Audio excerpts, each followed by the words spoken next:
Welcome, ladies and gentlemen, gals and pals, holes and bowls. We're doing another pack opening video. Probably our last pack opening for just a little bit, as we are currently at 8,475 coins. Probably when we the week is almost reset. So if we get our if we get like another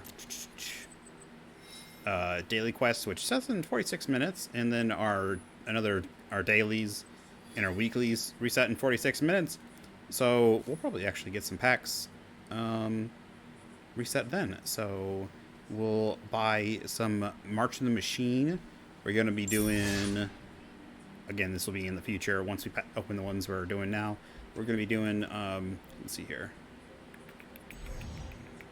these ones, because we want to go ahead and grab the Joel Rail, Voice of Zalfir. First of all, I love that art. Hernanda Souza. Very great art. They've been getting very good artists lately. I love the alternate art, the full art. One thing that Magic's done well, it's kind of copying the Pokemon where they have the base version of the card, they have an alternate full art version of the card, then they have like the super art version of the card. And even in like the modern sets, the Modern Horizons, the special sets, they have like the foil etched ones and stuff like that. Some of those are pretty cool looking, if I don't say so myself. I don't know why I say so myself. I didn't do those cards, but anyways, I think they look cool. I got quite a few of them myself. So, but yeah, so that's what we'll be buying in the future.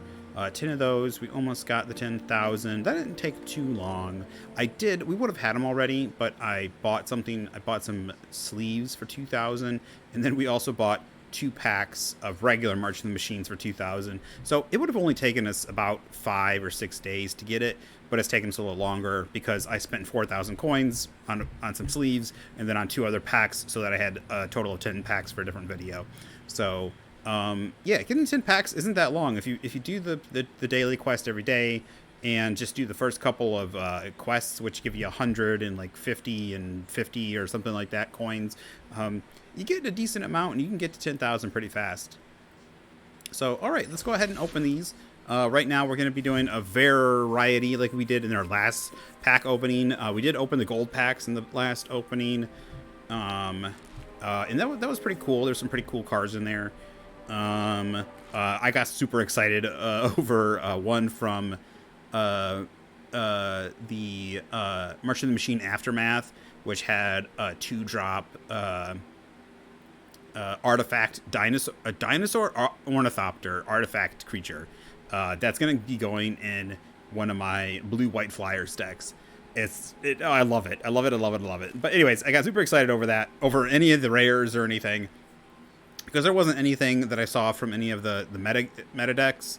But there are some things that look interesting to kind of brew around. And I need to get some more of those cards if I want to brew around them. I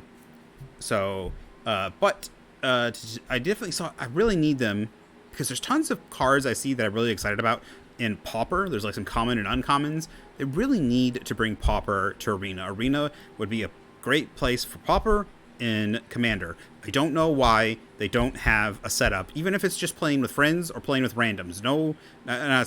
Friends and random. So even if there's no ranked or anything, they should be bringing. There should be Arena. Like, I'll be honest. Let me check real quick, just to make sure.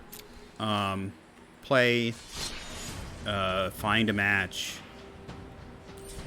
Standard, Alchemy, Historic, Bot match. They have Brawl. Whatever the heck. Like, Brawl uses a legendary creature or planeswalker as a commander.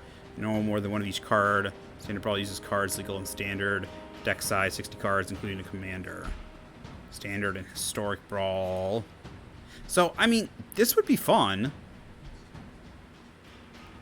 Oh, Historic Brawl uses 100 cards. So this is kind of... But does Brawl not have... Is it not 2 players? I'll check this out. I will. Maybe I'm right. Maybe they have some version of Commander on here. Deck size 100. So is Historic Brawl basically Commander? If they brought Commander on here, then I'll give it to them. I will. But it's not called Commander. Maybe that's why I'm missing it. Is because it's under Historic Brawl. This is a 60 card deck in standard, but then a 100 card deck, so this might just be commander, right?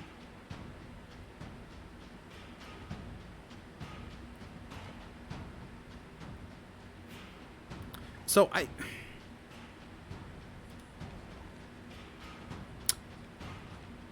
yeah, we'll check it out.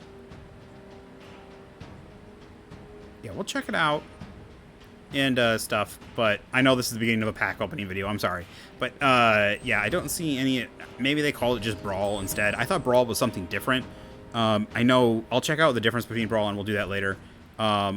Events, limited, constructed. They really need to just have regular commander and regular, and they really need to have just Pauper. I don't know why. Pauper, I know it's all about collecting, but Pauper would be great. I mean, maybe you limit some of the rewards in Pauper. Maybe it takes an extra game win in order to get stuff. But Pauper would be a great way for players that don't have lots of rares in order to get them invested, because they can use lots of their commons. It'll help them in deck construction because they don't have a lot of copies of certain things. Stuff like that. Also, Pauper is just, yeah, it's great for people with lesser collection. It also lets you play around with things. You could introduce cards from around Magic that are just Pauper oriented. Tons of stuff like that. So, anyways, we'll get back to it. But anyways, like I said, there's tons of cards I really liked that were Pauper oriented, that were commons, that I thought were really suited towards it, that I could play in paper. Oops, sorry, something fell out of my ear. I'm hitting stuff. I'm knocking things over. But, yeah, so I was excited for a lot more of those things that I'm like, oh, this will be good, but unfortunately, there's no Pauper on Arena. So, but we will check out the Brawl. Hopefully, you can play with random people.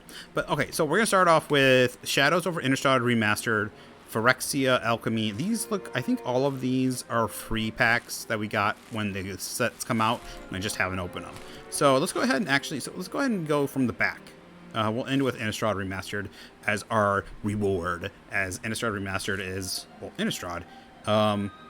What's this? Why does it say Shadows over Innistrad? Was it really Shadows over Innistrad? I thought it was just Innistrad. Or Shadows over Innistrad the second time we came over to it. I don't know. I thought it was original Innistrad they were bringing in, but maybe I'm wrong. All right, let's start it with Dominaria United. I really like Dominaria. So we got Essence Scatter, counter target creature spell. There was a negate that I saw with a picture of a Johnny on it from one of the more recent sets, and that looked more like it should have been an Essence Scatter, but this one's kind of cool. So, yep, Essence Scatter, very common. Negate and Essence Scatter are both. It used to be Remove Soul, and then they made Essence Scatter, and that's been the card they reprint all the time now. But yep, Negate is counter target creature. I mean, it's a target non-creature. Essence Scatter here we got is 1 and a blue instant counter target creature spell. So they reprint those all the time just to keep them basic counter spells. And we got Bog Badger, 2 and a green, kicker, black. When it enters the battlefield, if it was kicked, creatures you control gains menace till end of turn, 3/3. So the first time we've gotten this card, that is an interesting picture. I don't know what is going on with that body. Like, she is unraveling. That is really cool art. I like it. Her flesh. Like, look at that. It's like her... I wish I could point to it, but her flesh is, like, coming off of her and, like, turning into weird... I don't know what is going on. It is cool. Flowstone Infusion. 1 red. Instant. Target creature gets +2/-2 till end of turn. Not very good, though. If it had draw a card or just, something on there, like discard a card, draw a card, or something on there also.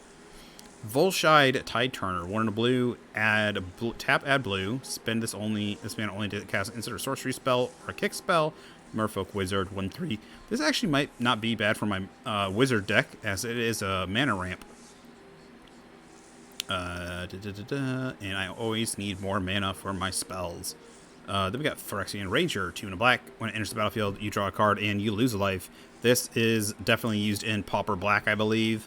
I think this is a reprint. I'm not sure. Either it's a reprint or it's essentially a reprint with a different name, which means you have more copies of the same card. You can play 8 copies of a card basically. But yeah, I think they play the vampire, which is 2. It's a 2-drop 1/1 that you draw a card, lose a life, and then you play this as a 3-drop 2/2, draw a card, lose a life. So again, great pauper card, but you don't have pauper. So now our uncommon. Wait, those are all commons, right? Yeah. Uncommon. Normally there's a uncommon down here. I don't know, is there a chance for one of these commons to be an uncommon? Because the last video I did, all of, like, this card was always uncommon. Weird. Sprouting Goblin. Is he really sprouting? He's got a whole bunch of mushrooms coming out of his back? That's weird. Yeah, he's got a whole bunch of mushrooms coming out of his head. Poor guy. It looks like he's trying to keep his mouth together. Like, keep his mouth up. 1 in a red. Creature, Goblin, Druid. Kicker, 1 green. When Sprouting Goblin enters the battlefield, if it was kicked, search your library for a land card with basic land type. Reveal it, put it in your hand, and shuffle. Ooh, search your library for a land card with a basic land type. So this will grab you Shocks. This will grab you the new Triomes. The three lands. Like the Mardu one and all those. And then red, tap, sack land, draw a card. Sack land, draw a card? Oh, I think this needs to go in my Windgrace deck. 3 mana for a 2/2 that grabs you. I can grab a Triome. I can grab anything that has a basic land type in it. And then also, yeah, this is great. This is great. And then red, tap, sack, draw a card.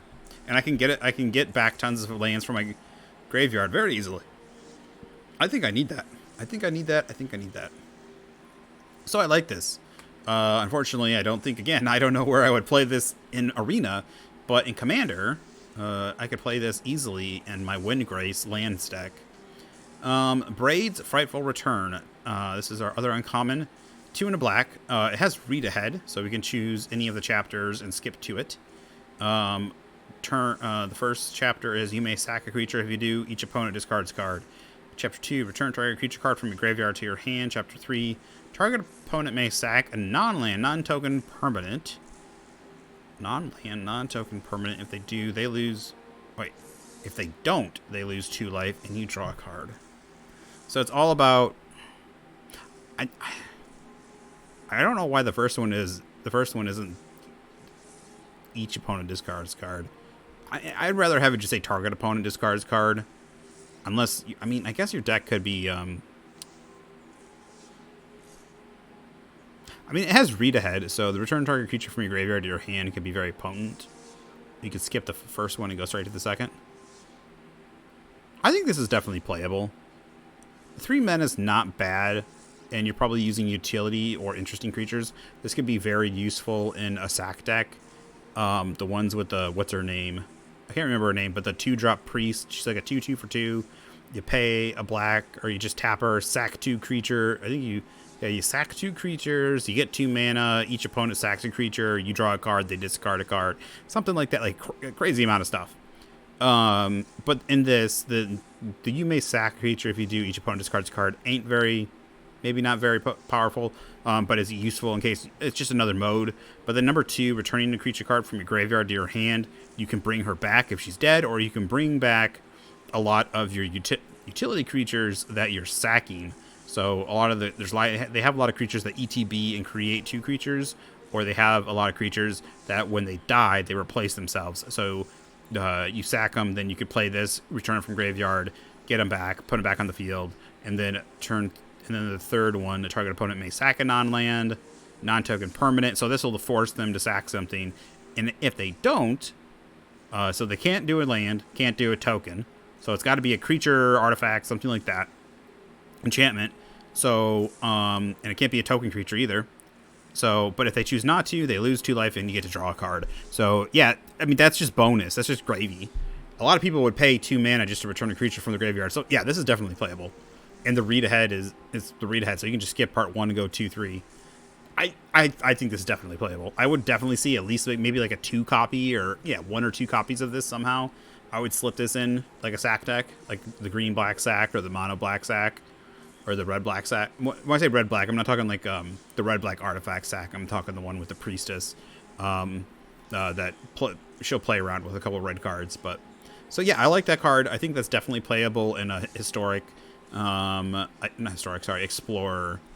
I don't know. Whatever is the set whatever she's played in. I don't know if she's played very much anymore since they have red black sack, but she still plays sometimes. So I definitely think that's playable.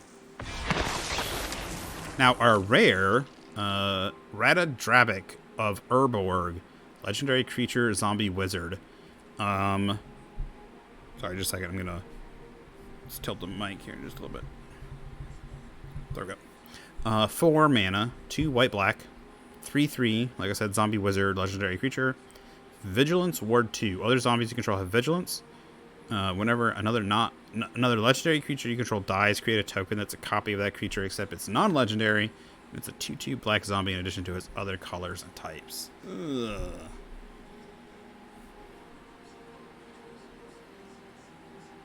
I mean, this works apparently only really well with legendaries. I mean, it does give zombies vigilance, but it's not really a zombie lord. It cares about legendaries dying and making 2/2 copies of them. Vigilance ward 2. I think this is obviously, like, possibly user in a commander setting of some sort, but I mean, most cards have some sort of commander use because there's just so many commander decks and variations and themes. Like I think pretty much every card is usable in commander of some sort. There's very few cards that are just dead cards. Like it just sucks so much. I mean, there's a few. Don't get me wrong. There's probably a few out there, but nowadays, like, it cares about legendaries. They have tons of legendary deck themes in this color or 5 color. It's got Vigilance War 2. It gives copies of those dead creatures, turns them into zombies. It has ETB effects, death trigger effect. Like, yeah. So there's tons of stuff on this, but I don't see. Yeah, but I also don't know if Dominaria United has lots of legendaries. Sorry, we're going to the next pack. It has lots of legendaries, but I don't know if any of them are. If it's. And you would have to have a lot, but yeah, you'd have to have a lot of. There would have to be like a lot of zombie legendary theme going on. All right, so this. Oh, so this is a new tap lands.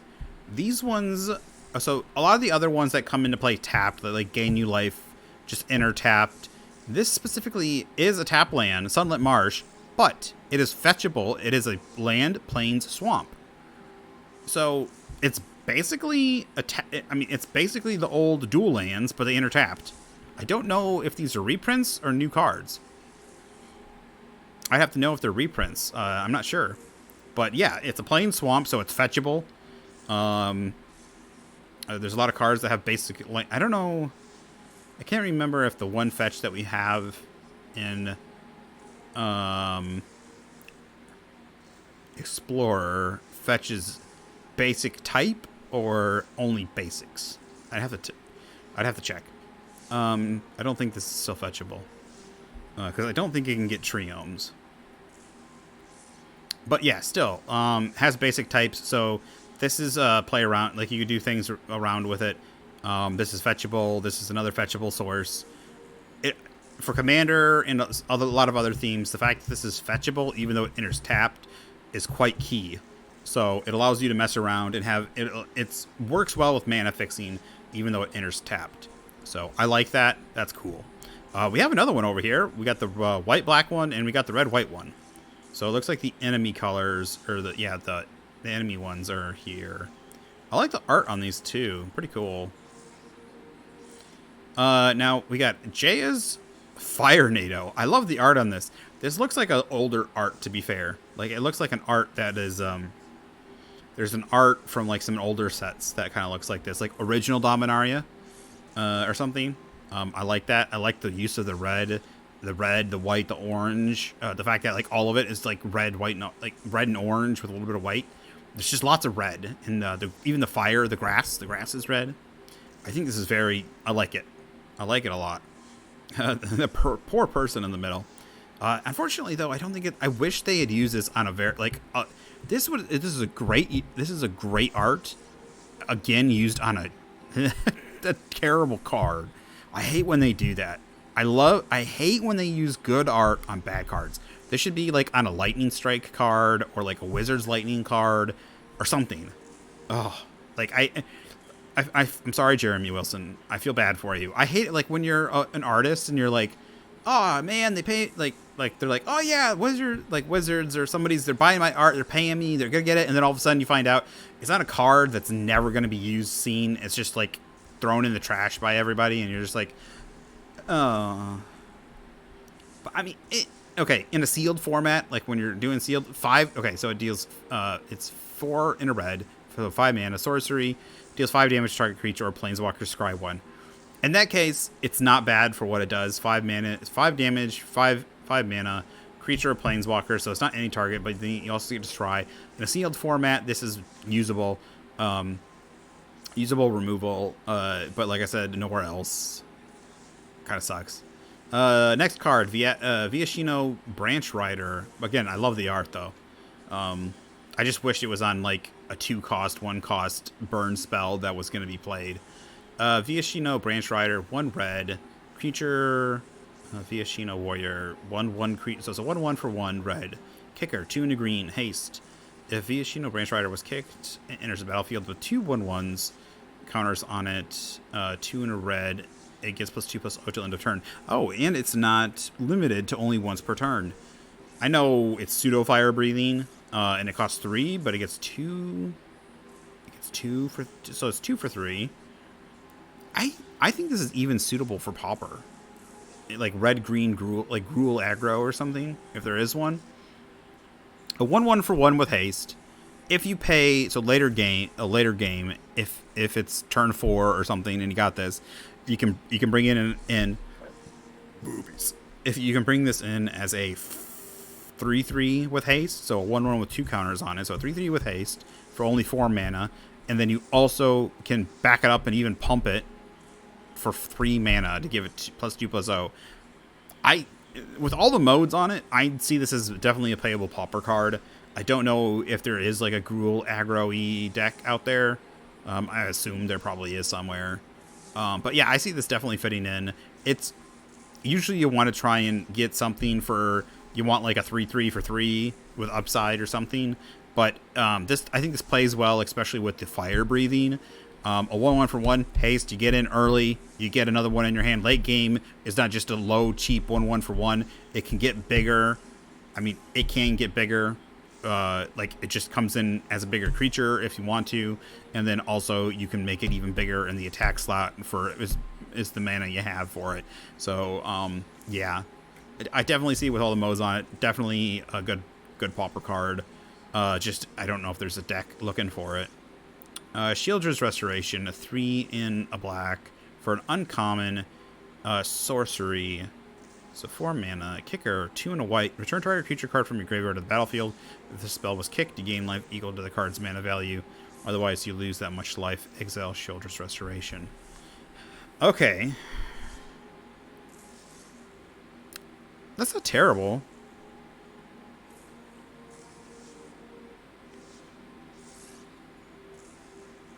So the bigger the creature, the more you're gonna get hurt. So, when did Shieldred die?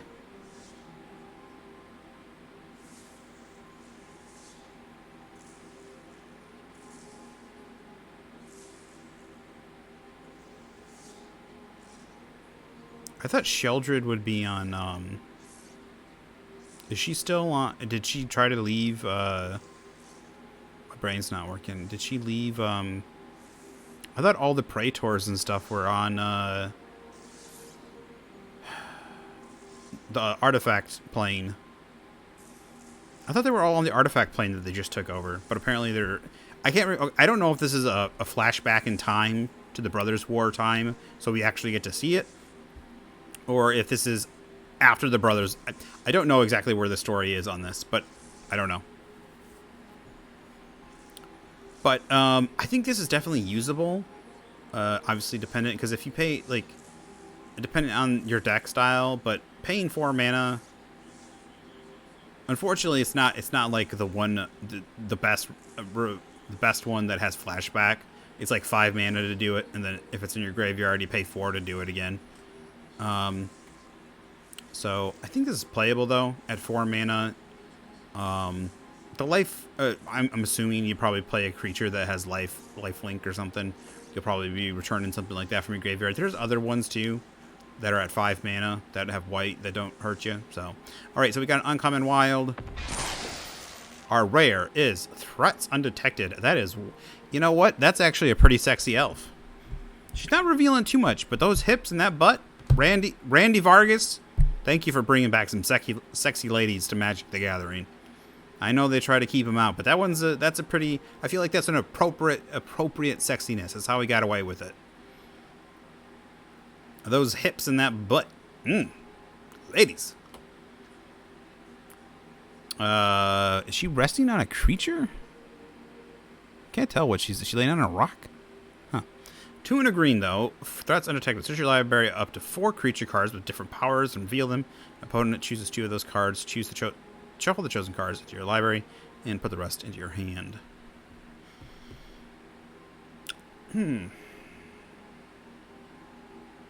Since an opponent gets to choose 2 of those cards, I think this is obviously a commander card. Is commander playable? Because it allows you. There's a lot of redundancy in commander and a lot of cards, so you could have 3 or 4 cards that do something very similar. Of what you want to do. I mean, sometimes it's hard to get that many cards, but you could have like 2 combos, and they don't really know how they work. Or you could have like a couple cards that have combo combinations, or you could already have the pieces in your hand, and you could have a couple different things that work. So as long as you get 2 of the cards, you might be able to do something. So, but otherwise, for 3 mana, you could just search out creatures, powerful creatures, or something, and then searching out 2 creatures for 3 mana is pretty decent. But the fact that I would rather they just separate them into choose. I mean, if it was separate, they separate into choose piles, and you get to choose.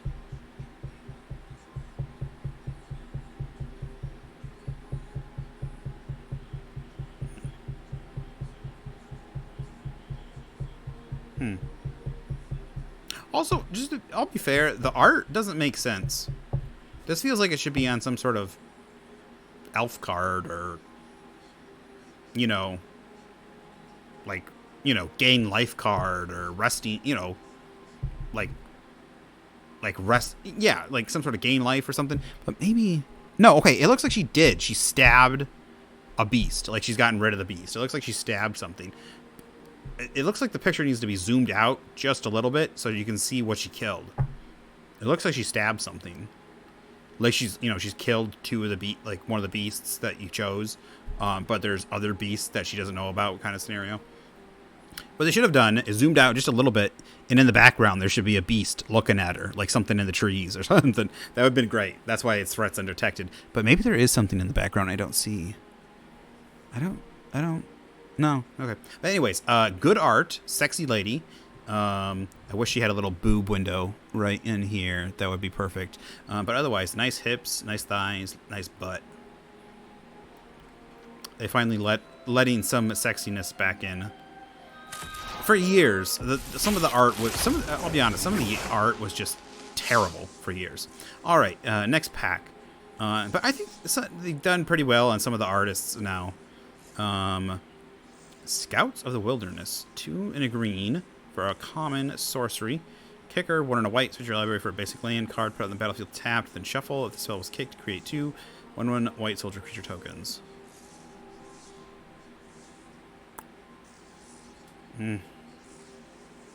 If this cost 1 and a green and kicker 1 and a white, well, that would just be better rampant growth, wouldn't it? That'd just be a better rampant growth.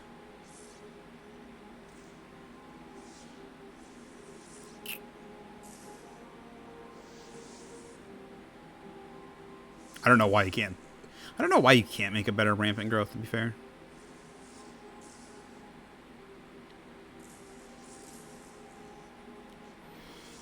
This might be useful as ramp spell for my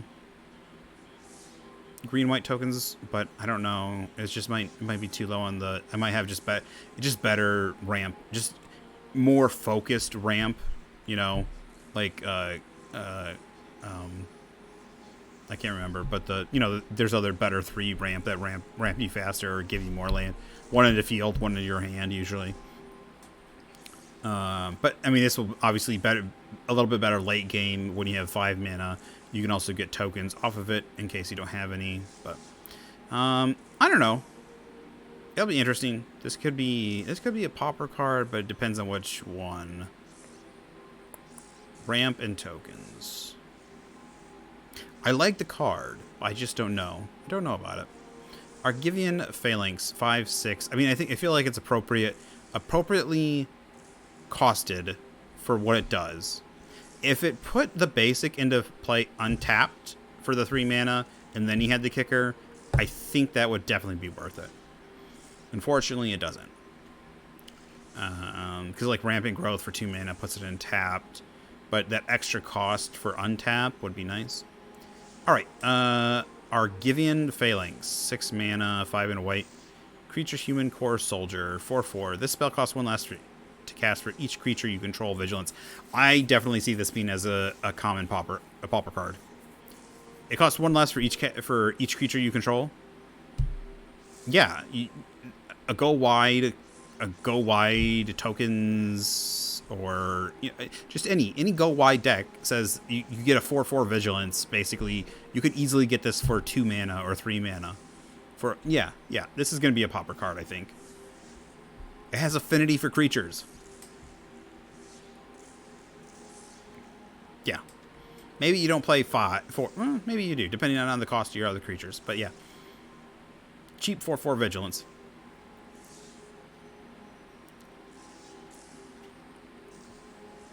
Another Viashino Branch Rider. Excuse me. I have a runny nose.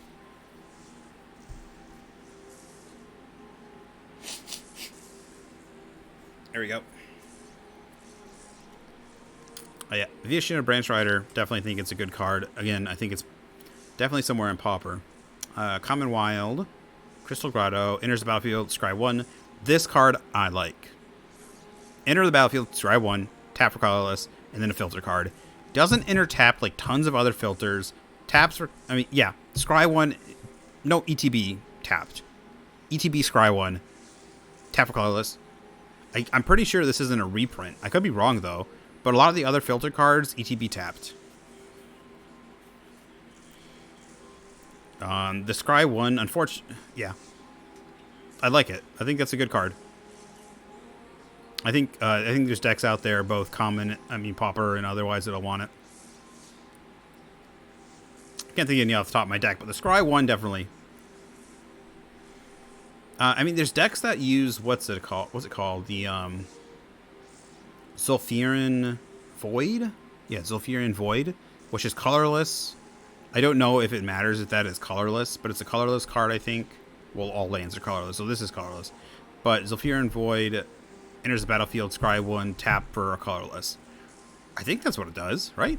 Zulfiran Void. So this has 1 extra mode on it. I'd have to check it out.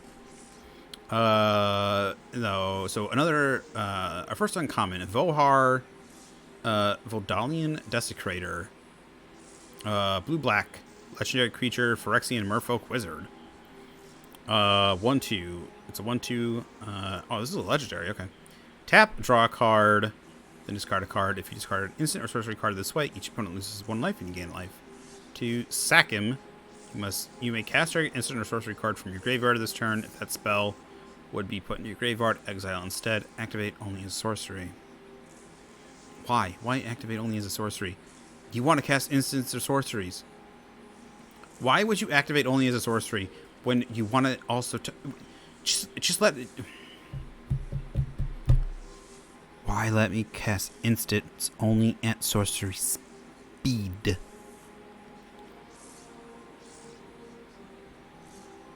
You could activate it during your first main phase and not do it till later, but you can't do instant. You can't do instant speed shenanigans. I don't. I mean, I like the draw card, discard a card. The fact that it has a loot trigger on it. I think this is a decent card. It'll be interesting.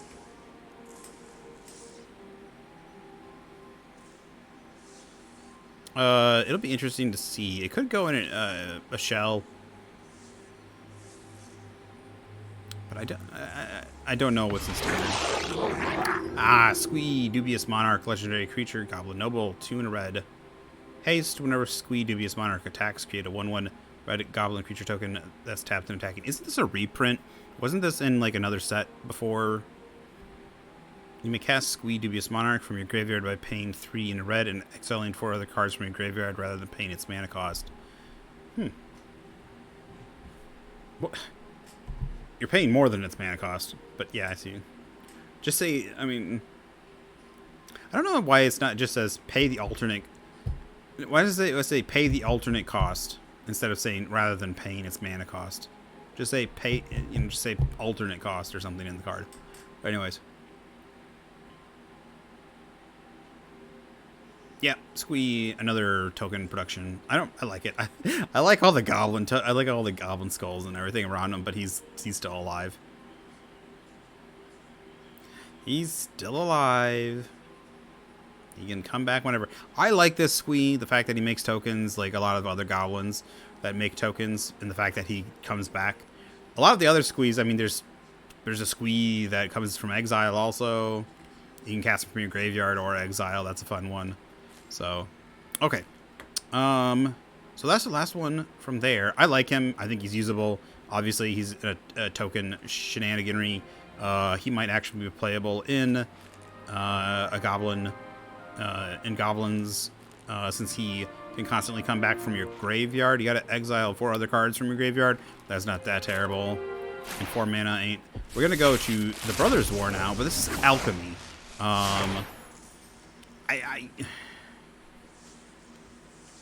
Usually Alchemy fixes mana costs, so sometimes I don't think the cards are always bad, but we'll see. Koilos Rock, 4 and a blue. Flash, flying, when it enters the battlefield, create a tapped Power Stone. So Power Stones add colorless. This mana can't be spent to cast. This mana can't be cast. This mana can't be spent to cast a non-artifact spell. So that means this can be used for activate ability. It's very weird wording. Why didn't it say this can... Okay, this can only be used... Just say this can only be used to cast artifact spells and abilities or something, but... Or, better yet, just say you cannot use this to cast non-artifact spells. I don't know. The wording on it just fucks with me so bad. Maybe this is proper English, but I don't know. This mana can't be spent to cast. There's so many negatives in here. It just... My brain, I don't know why. It just hurt. It really does hurt my brain when I'm trying to think through it. This mana can't be spent. You cannot spend this mana to cast a non-artifact spell. Okay, so you can only cast artifacts with it, but I don't think that means it restricts you on using for abilities, correct? Because that's the only restriction. You can't cast creatures, planeswalkers. So you can only use it for artifacts, but it doesn't say you can't use it for abilities. It says you can't use all that stuff. So you can use it for abilities, right? Active, yeah, I think you can. I'd have to find the rulings, but that's what I think. It basically says, it's basically saying the only thing. I don't know why it says the only better yet, the only spells you can cast are artifacts. Something. Why doesn't it say that? The only spells you can cast are artifacts. This can only be used to cast artifact spells and abilities or something. Like, there's got to be a better way to word this. It just hurts my brain for some reason. It really does. All right, so that's our first one. That's from, what is that from? That's from Brothers War? I think it's Brothers War with a split. Another Brothers War one. Urza's Rebuff, 1 blue. Choose one. Counter target spell. Tap up to 2 target creatures. This, I think, is going to be actually a really good counter spell. The fact that it's just a cancel with an extra mode. And if it's the fact that it's a counter spell that also lets you do stuff after creatures have hit the battlefield. Tapping the 2 creatures. Definitely. I think this is good. I know it's only a common, but I think it'll probably see some play in Pauper. I think possibly... Well, no, Pauper's got some really cheap spells. I think it'll probably see some play in some blue-white control or something. That way, if something's already hit the battlefield and you can't stop it, you at least can control what's going on the battlefield. You can tap them out so they can't use abilities. You can tap them out so they can't attack. Stuff like that. So... that's the worst thing is when you get a counter spell stuck in your hand and there's creatures or something on the battlefield and there's nothing you can do about it. This says, well, I at least can slow them down for a turn. And it's just a better cancel. So, first one of these, 1 into green, 3/1, Tomakal Honor Guard, Human Soldier, Ward 2. Just a 3/2 for 2, Ward 2. That's not bad. I don't know I don't know if it's going to see play or not, but I don't think it's bad. Okay, so this is our first Alchemy 23 card. Perilous Iteration. It's an uncommon. Red-green. Sorcery. Seek a card with mana value 2 or less and a card with mana value 3 or greater. Discard those cards at the beginning of your next end step. Why doesn't it just say exile those cards? You can play those and you can play those till your next end step.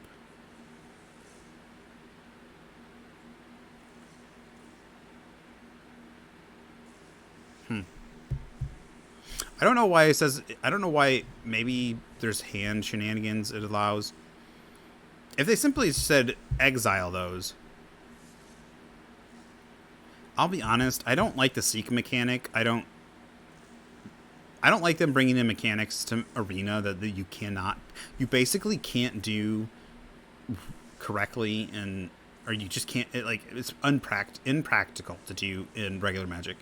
Because in order to seek a card of mana value 2 or less, you either need to have all the cards separate and randomly choose one, right? So you need to have say you need to have a representation of the cards outside of your deck somewhere and be like, okay, these are the 4 cards I have in my deck that are mana value 2 or less.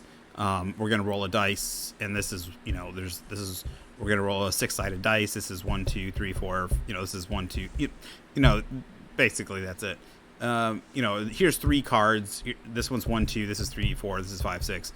And that's going to choose what I get because put a card in your hand at random from your library of that value. But also, I think it's supposedly you're not supposed to shuffle it.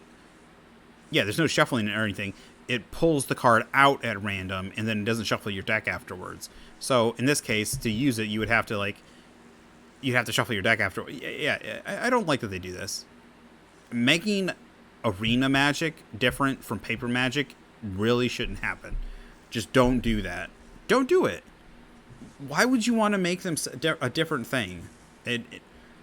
First of all, if you start changing things, people that start playing Arena then go to Paper are going to be confused. I've already looked for cards that I saw that I thought would be in Paper that are not. They're only in Arena. Like I looked for a ninja that was there was a rare ninja, a black one, and I'm like, oh, I want that ninja because it's good. I was gonna put it in my ninja deck, and I found out, oh, it's only on Arena because I think it has the seek ability. You get a copy of a card in your hand or something. But it's just like a fake card. So I thought it would make a token and put it into your hand of the copy of that card or something. So there's certain things just don't do that. Don't do it. And I'm pretty sure the seek ability is not. I'd have to check, but I'm pretty sure seek ability isn't in Paper. There's a whole bunch of stuff they're doing with Alchemy that is not in Paper. I don't like it. I don't like you. Don't make Paper in Arena different. You should just have all the stain. You should have... I'm fine if there's a game mode, per se, but that doesn't mean the cards are different. I can understand there's a way to play Magic that you probably necessarily can't play it in Paper. But don't make stuff on cards or certain abilities and stuff that's just not possible in Paper. Pauper used to be only online, I think, was like the only like place where people played it, or that's where it started. Or Commander, same thing with Commander.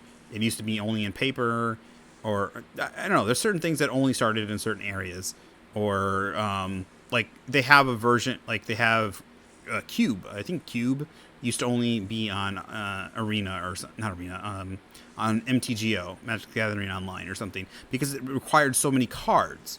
But then people started building cube decks in real life, even though it was like a huge box of cards. They just, you know. But anyways, there was a whole bunch of stuff. Just don't do it. Like, fine, you could, you know, just don't. Yeah, it's not a good idea.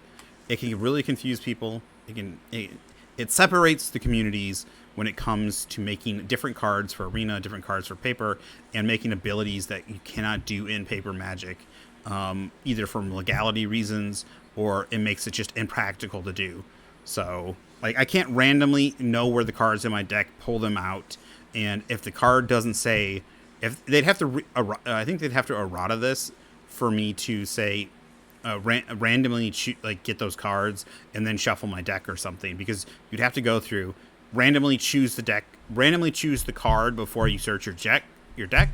Then you'd have to go get the card. Then you'd have to get the cards. Then you'd have to shuffle your deck, right? Because the deck says nothing about shuffling or any of those things. And then you'd have to put them in your hand and then discard the cards at the beginning of your end step. But also, it says seek a card. Look! It doesn't even. It says nothing about showing the cards to your opponent, because they need to know that. Make sure you got a card value 2 or less. So they'd have to errata the card, saying that to show the card to them, because if it has certain specifications and it's not just any card, you have to show the player to make sure you got the right one. You have to show it to them. So there'd be a lot of errata they'd have to change for the paper one. So yeah. So I am pretty sure this is not in paper at all. All right, rant over. Whirling Strike, 1 in a red, instant. Target creature gets +2/+0 and gains for a strike and trample until end of turn. Yeah, decent card. Tanos Endures. Is that a vampire? Looks like he's in a coffin. Why is he in the middle of an Arctic area? Looks like he's in the Arctic. 1 white. Instant. Exile target creature. It gains at the beginning of your upkeep. If that card is exiled, it perpetually gets +1/+1/+1. Then you may put it on the battlefield. Again, is this exile target creature? It gains at the beginning of your upkeep. If this card is exiled, it perpetually gets +1/+1. Then you may put it on the battlefield. Maybe this is one you could do.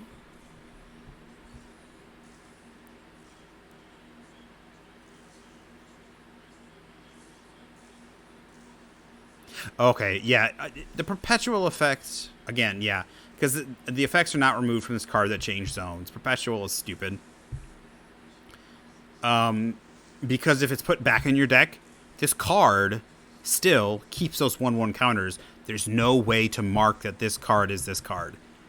If you got 4 copies of this card, if they got 4 copies of that card, and then you shove it back in your deck somehow, and then you play it again in paper, you would somehow have to keep track of that card.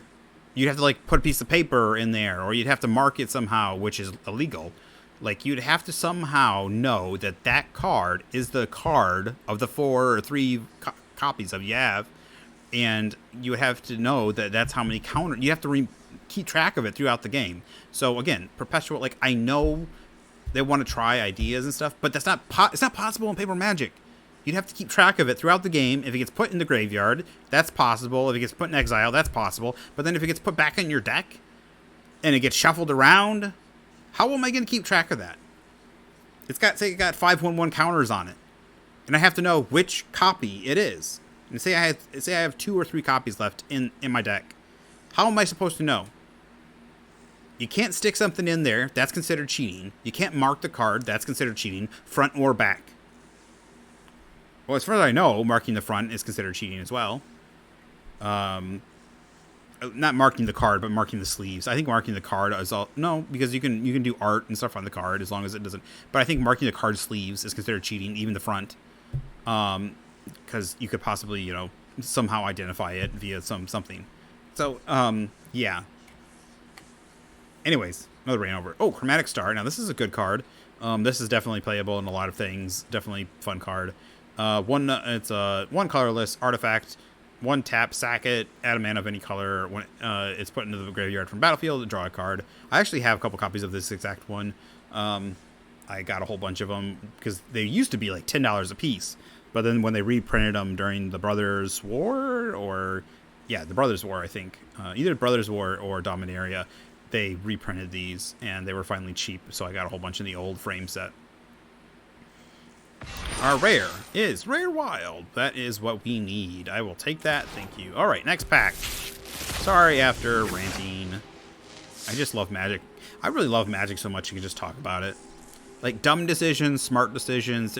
I mean, there's probably more dumb decisions than smart decisions. Like this one. I'm just going to go ahead and start now. Liquid Metal Coating should not be illegal in a deck with the 4-drop Karn that you can just, it just becomes land destruction. You tap, you get this with Karn out of exile, put it on the field, then you can just tap this and turn lands into artifacts. Then you can't use those lands because they're now artifacts. You can't activate abilities, so you can't use them for mana. And then he can also plus and turn an artifact. It lets him. Oh, his plus not only targets your artifacts, if I remember correctly. It can target any artifact, which I have no idea why they did that. And it can just blow up your. It doesn't blow it up, but it turns your land, which is an artifact, with no mana cost. It turns the artifact into a creature with power and toughness equal to the CMC. So your 0 cost land artifact has 0 power, 0 toughness, and then just goes to graveyard.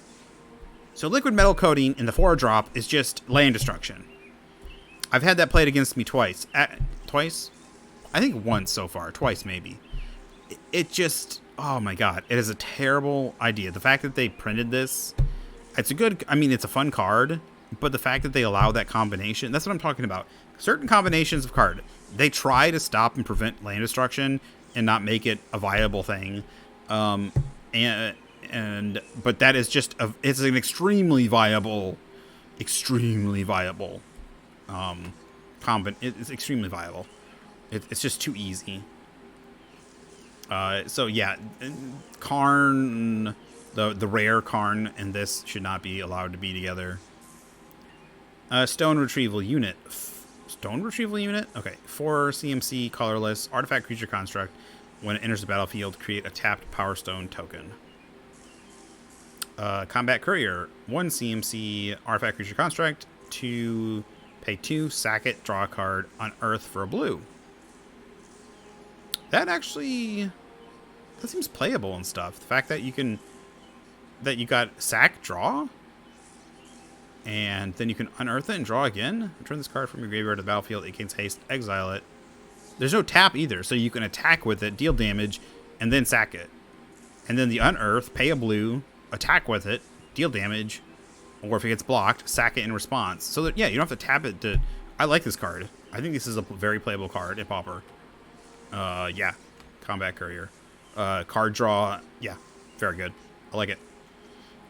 Another Perilous Iteration, which I think is probably a playable card because seek a card. So seek a card with mana value 2 or less, and a card with mana value 3 or more, 3 or greater. Discard those cards at the beginning of your next end step. So you get to just, I know it's random, but the 2 or less is very manageable. Like you could probably fix it so that, like, if you have no 1-drops, but you could also fix it to get, like, if you have your 1-drop and 2-drops. Wait, mana value 2 or less. So it could also just snag you another Perilous Iteration. That's not smart. I don't know why they did that. It should be 1 or less. I don't like the fact that it can snag itself. I still think it's playable. But still. I think this is obviously something...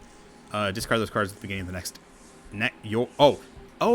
those cards at the beginning of your next turn's end step.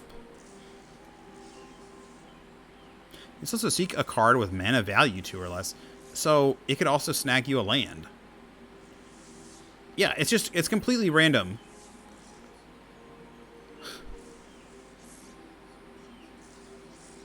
Yeah, so this card could not work in paper at all. It's totally impossible. Like I would have to totally rework it. But anyways, yeah, so this could snag you a land too. It could snag you another copy of itself. Yeah, so it would be hard. But yeah, you get till your next turn's end step to play it.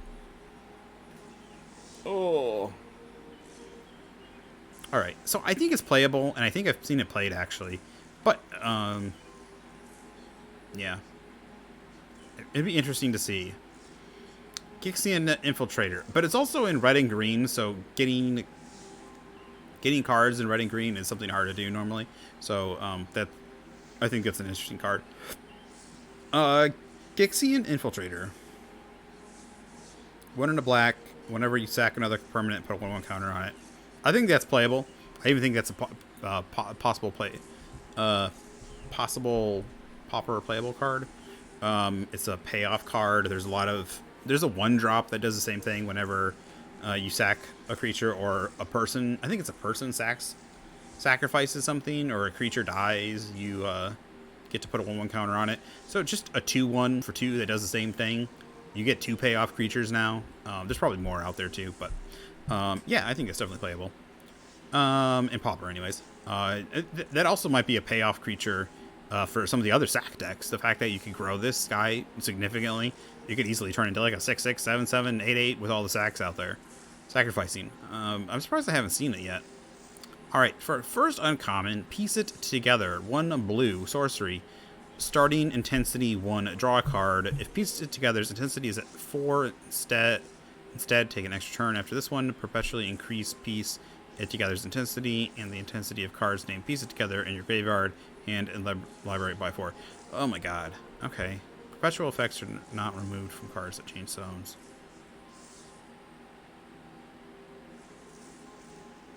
I have no fucking clue how this card works. Starting intensity is 1. Okay. Draw a card. If piece it together intensity is 4, instead take an extra turn after this one. So once you play the 4th copy of piece it together, is that what it's saying? Perpetually increase piece it together's intensity and the intensity of cards named piece it intensity together in your graveyard, hand, and library by 1. So when you cast it,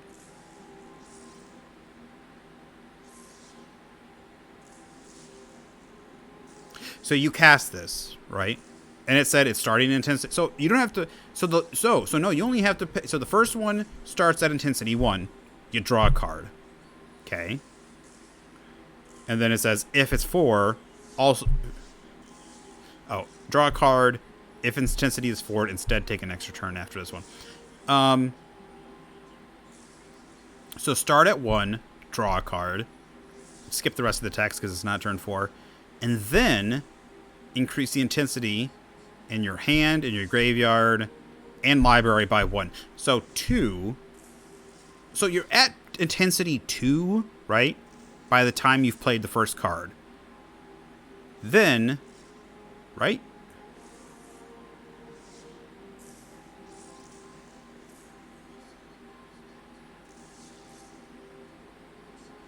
It says starting intensity 1.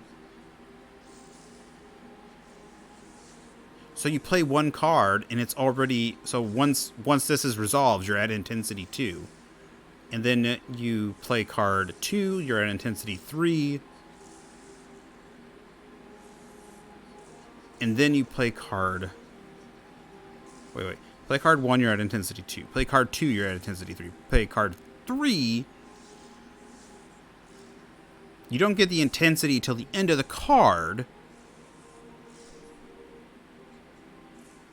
So you'll be at intensity 4 by the 3rd card, but you don't get the extra turn because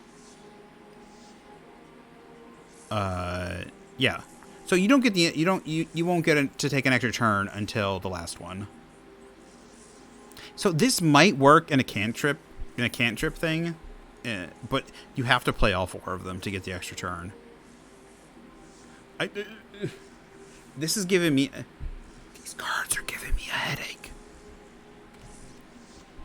Yeah, intensity, not intensity, but perpetual and all this shit is like,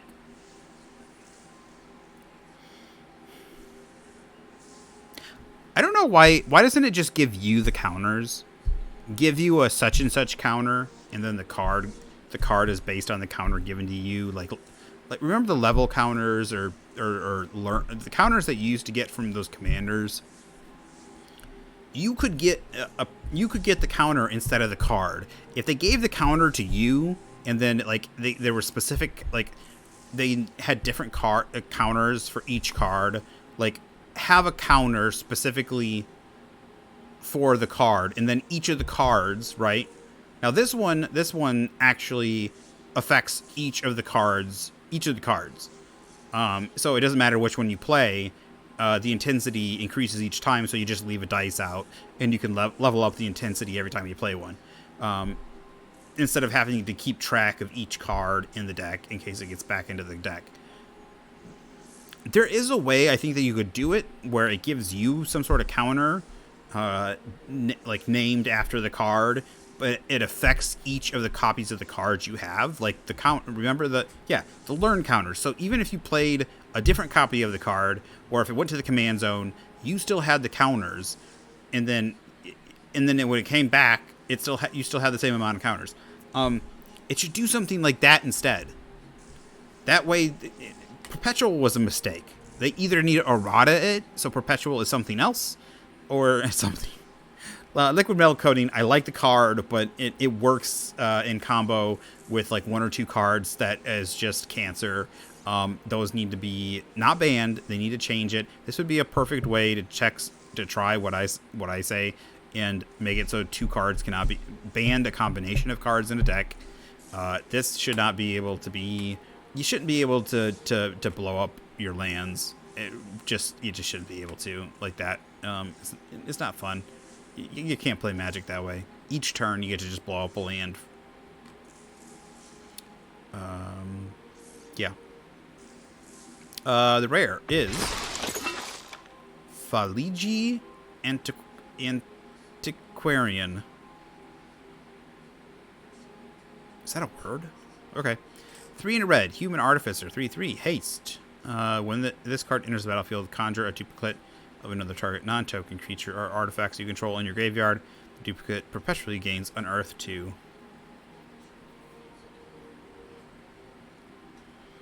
Again, I hate the Perpetual. Why doesn't it just gain Unearth 2? They just shouldn't have Perpetual, but whatever. I like this one for what it does. It is a battlefield conjure a duplicate of another duplicate. Conjure. A conjure card is added to the game.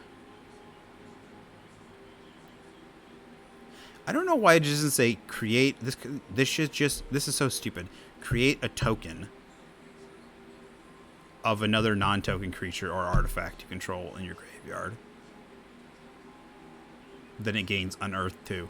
I don't know why it needs Conjure or Perpetual. This would actually be. This is actually not a bad card if it would just used regular. It could just create a token of a non-token creature or artifact in your graveyard.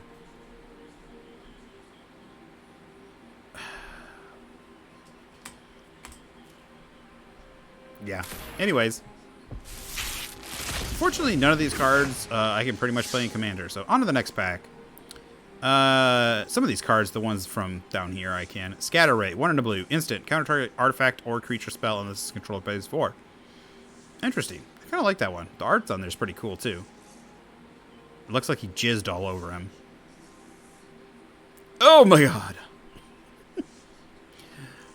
Shoot down. A 3 in green. Sorcery. Exile target artifact. Enchantment. Order a creature with flying. I swear there's one that does exactly that for 2 mana. Or it destroys target artifact, enchantment, or creature with flying. Something like that. It's, yeah. But anyways. I don't think that'll see any play. Unless it's a sideboard card and there's no better options. Energy Refractor, 2 mana, colorless artifact. When it enters the battlefield, draw a card, and then pay to add 1 mana of any color. So it's a filter card, and it draws a card when it enters the battlefield. Unless there's a way to, I mean, if you can abuse the ETB, draw a card. But there might be some cards that need the filter. Some decks that need the filter. We've got Patchplate Resolute, 3. This is uncommon. So this is 3 mana for an artifact creature soldier. When Patchplate Resolute enters the battle, or leaves the battlefield, you get a boon. When you cast your next creature spell, that creature enters the battlefield with an additional 1/1 counter on it. Unearth 2.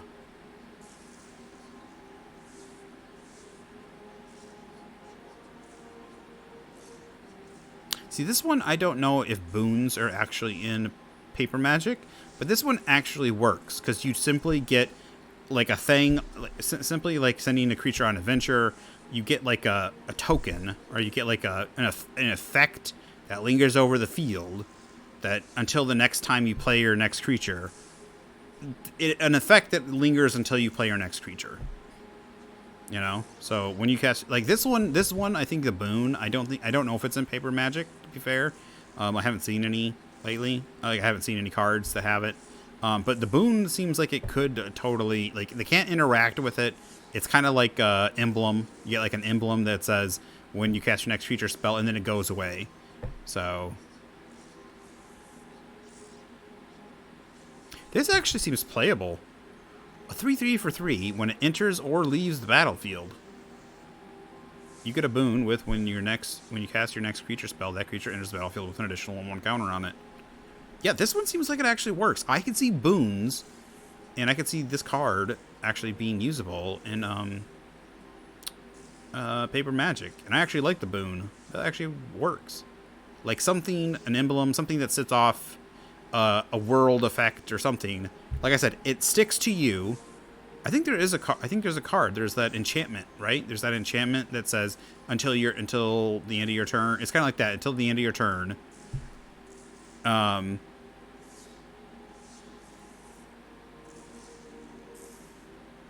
Basically, a boon could be you get an emblem that says until, and it says when your next creature enters the battlefield, it gets a 1/1 counter. Then sacrifice this emblem. That's basically what a boon, because it goes away, right?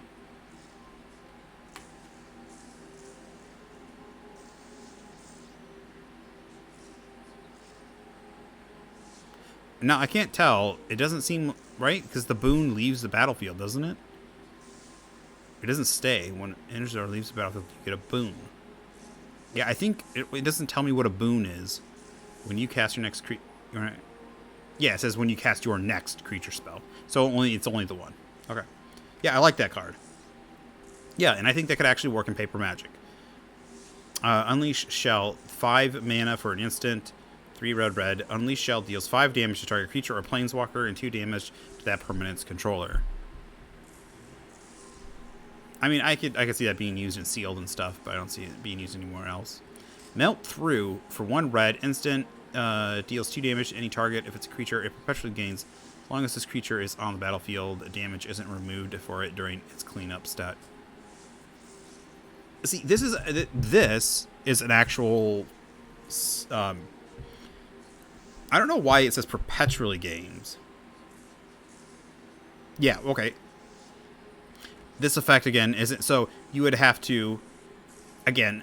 If it's a creature, perpetually gains as long as... Okay, so basically it's a new ability stapled onto it, and if it gets shuffled into your graveyard... I mean, if it gets put in your graveyard and then you bring it back, or if it gets put into your deck and shuffled into your deck, it still has an ability... It's like it gets a new ability. As long as this creature is in the battlefield, damage isn't removed from it during its cleanup step. Like... There's no way to keep track of that, so... in Paper Magic, only in Digital Magic. It's not a good idea. I hate it. All right, so our artifact, our old style artifact is Ivory Tower, 1 mana artifact. At the beginning of your upkeep, you gain X life, where X is the number of cards in your hand, -4. I didn't know they had that. Is that that's a reprint? So that's the opposite of the rack. The rack deals damage to you equal to the cards in your hand -3? I can't remember.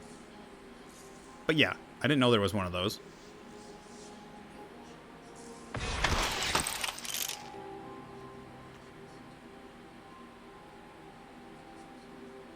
That's actually a pretty good side card.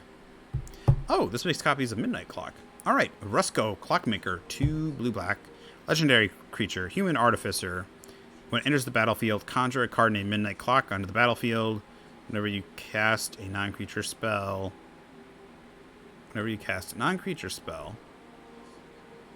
put an hour counter on each permanent you control named Midnight Clock. Each opponent loses 1 life, and you gain 1 life.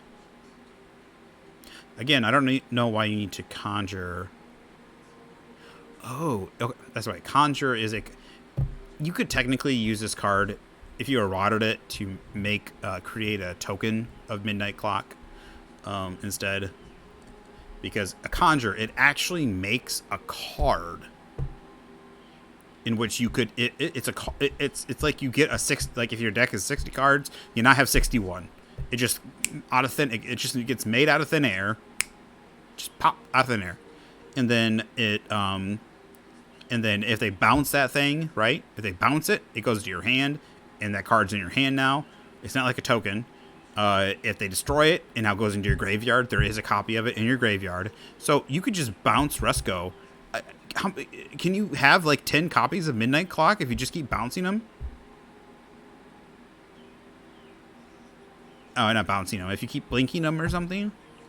Could you just have a bajillion copies? Are you still limited to 4 copies? Could you have 4 copies of Midnight Clock in your deck? And, like, I don't know. I'd have to check it out, but... I don't know why they just... Why doesn't this Why doesn't it just make tokens?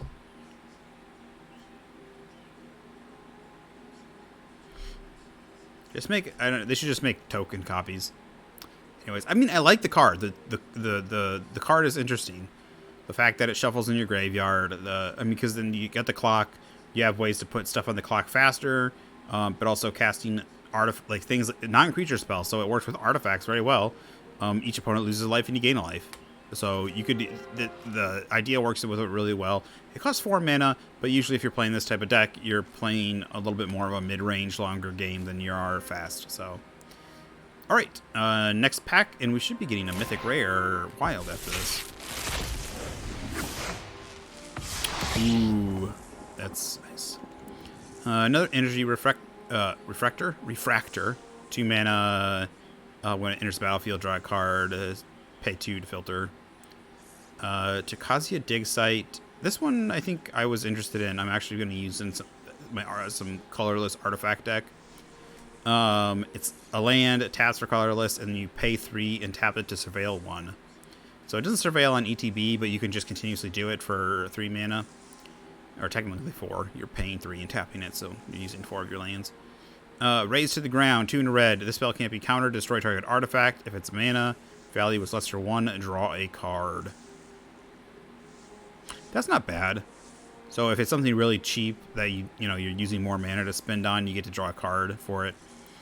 And also the fact it can't be countered, but obviously there's pretty decent artifact destruction out there. But this is also in Urza's War, or the Brothers' War, so I don't know how much good artifact destruction out there is out there.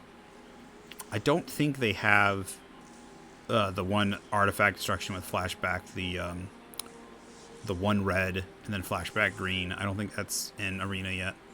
Melt Through, 1 red. Oh, we already have this one. So it deals 2 damage. Creature perpetually gains a nasty ability that, yeah. Astronaut's Wings, 2 colorless. Artifact equipment. Equipped creature gets +1/+0 and has flying. Equipped to... Not bad. Don't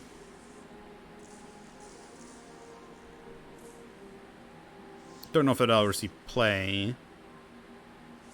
I think this is a reprint of another card. I know there's one... Is Kite Sail? I don't know. There's one that's very similar to it. It just might not have the +1/+0. It might be like pay 2. Creature has... It costs 2. Equipped creature has flying, and then 1 to equip or something. So... Ichor Wellspring. I love this card. It's in my deck, of course. 2 mana, enters the battlefield, draw a card. When it enters the battlefield or is put in the graveyard from the battlefield, draw a card.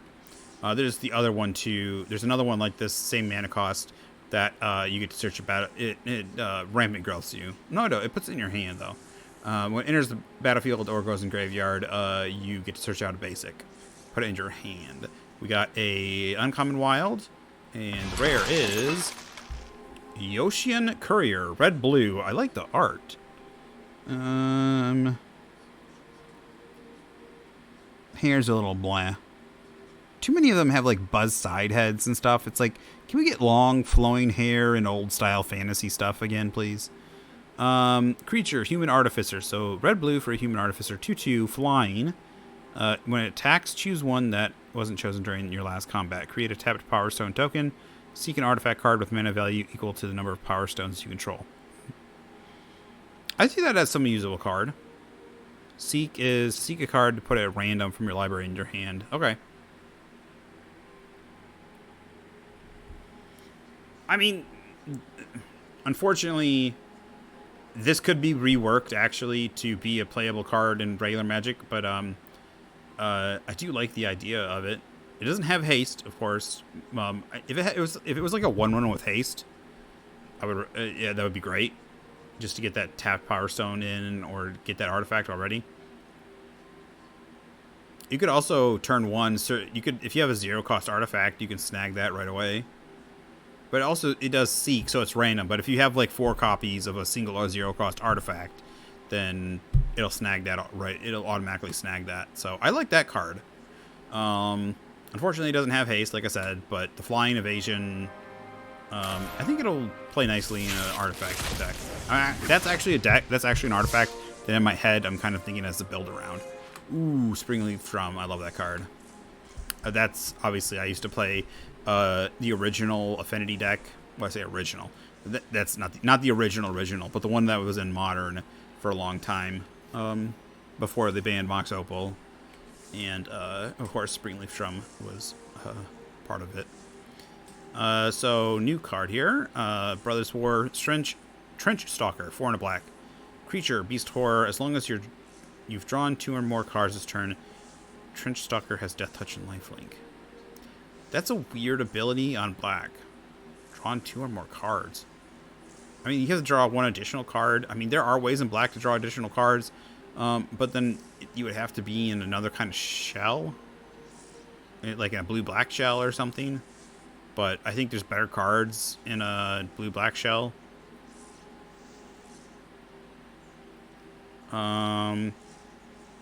So I don't know. I really don't know what to think about that card. Power Stone Fracture, 1 in a black. Sorcery. It's an additional cost to cast this spell. Sack an artifact or a creature. Destroy target creature or planeswalker.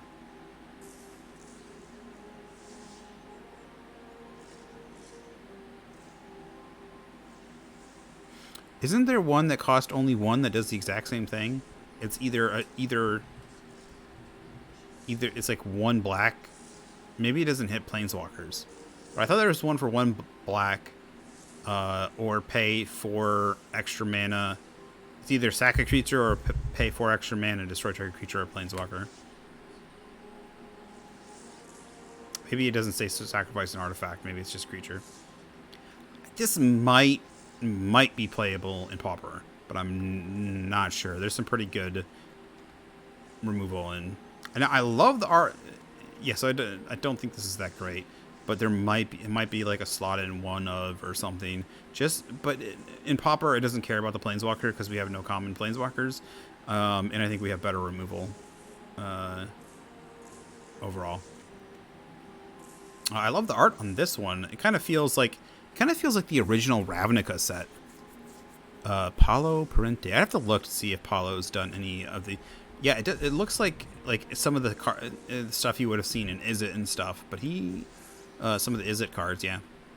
It kind of I like it. Looks really good. Very 3D. It has lots of depth to it. Very, very 3D. There's a lot of depth to it. I know I'm not talking about the background, but the creature there, the person there, feels like there's a lot of range to it. Like they're far, but like you can just I don't know what I'm saying. I don't know what I'm saying really. It just doesn't feel flat like a lot of pictures. Like, no offense, I like Springleaf Drum, but the art relatively flat, even though I guess it is flat. But like saying this, it still feels relatively flat. Kind of feels flat, even though like what's going on. But with those two guys there, it feels like that arm's coming out towards that weird arm here on the right is coming out towards me. That arm's pretty far out there. The monster creature, I don't know. Kind of feels cool. Okay, so white and a blue instant destroy up to one target creature with power 4 or greater. Interesting. It's got blue on it. Choose a non-land card in your hand. It perpetually gains flash. I think that's definitely usable. Choose a non-land. So giving a non-land card flash. So I mean that could also be sorceries, right? And destroy a creature with power 4 or greater. If it was 3 or greater, I'd like it a lot more because there's a lot of creatures at 3 power that are annoying. But I think that's playable. The question is what you're going to play it in. I don't know if there's better cards in blue-white control, but there might be things that you want to do that you want to give flash. Thraxodem. Oh, Thraxodemon. 1 in a black, 2/2 demon. Okay, so small demon. 3 tap, sack another creature or artifact, draw a card. Nah. There might be some play here and there. Depends on how much you really want that sack outlet, but the sack draw a card for 3 mana. Not bad. If you need it. There probably is better outlets though. But it is cheap and it's like a cheap card mana wise, and a cheap activation cost. A lot of times we go for bigger cards like 5 mana to come in, 8 mana, 7 mana, 6 mana. Like a lot of times a lot of those effects come in on bigger cards. The fact that it comes in on a smaller card and it's also a popper card, the fact that it is common, and there's no drawbacks to it really. I mean 3 mana activate, you can only do it once a turn. I don't know. I like it though. Sylvan Smite, 1 green, instant, put a 1/1 counter on target creature you control. If you weren't the starting player, then that creature deals damage equal to its power to target creature you don't control. I like that. I like cards that say things like that. If you weren't the starting player. So things that actually might give you you actually might have a boost up in your cards if you go second. I wish there were more cards like this. This is also a card. There's that pretty famous land that if you don't go first, you can start with it in the battlefield and discard a card in Gemstone Mine or something like that. And I can't remember the name of it. But yeah, so I wish there were more cards like this that. I wish there were more cards like this.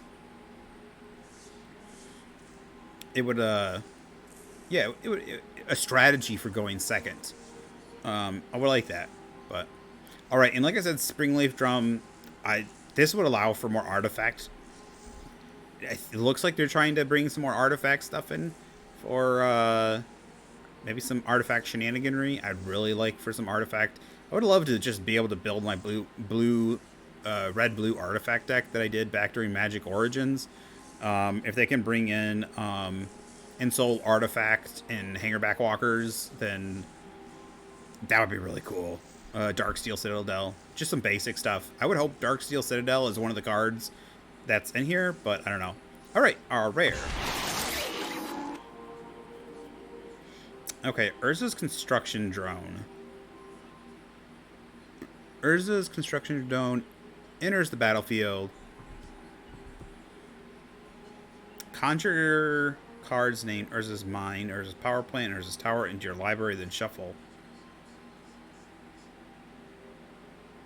Yeah, so it's just added. They're just added to the game. When Urza's Construction Drone attacks or dies, seek an Urza's land.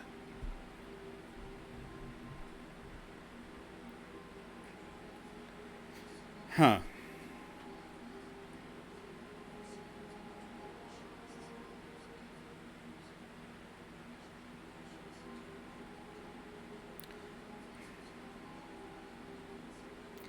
I don't think this is really playable.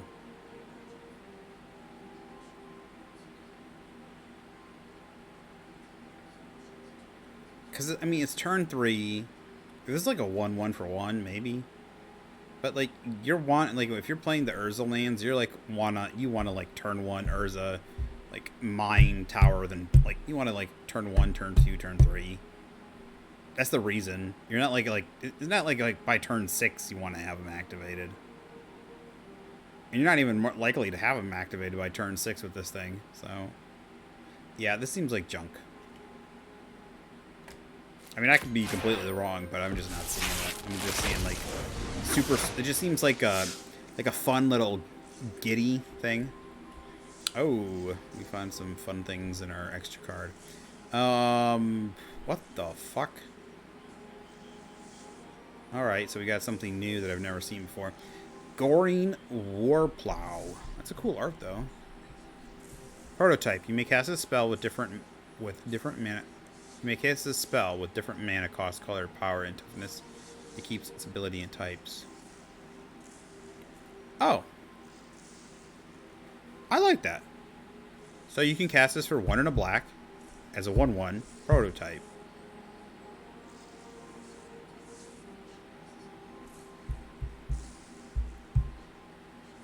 So it's the 1 black version, the 1 and a black is called it's a 1/1 prototype. And then if you cast it for 6, it is the full version, the 5/4 death touching version. That's cool. I kind of like that.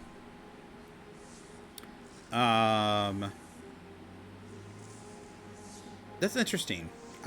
That is interesting. I like that. Yeah, that is interesting. I like that.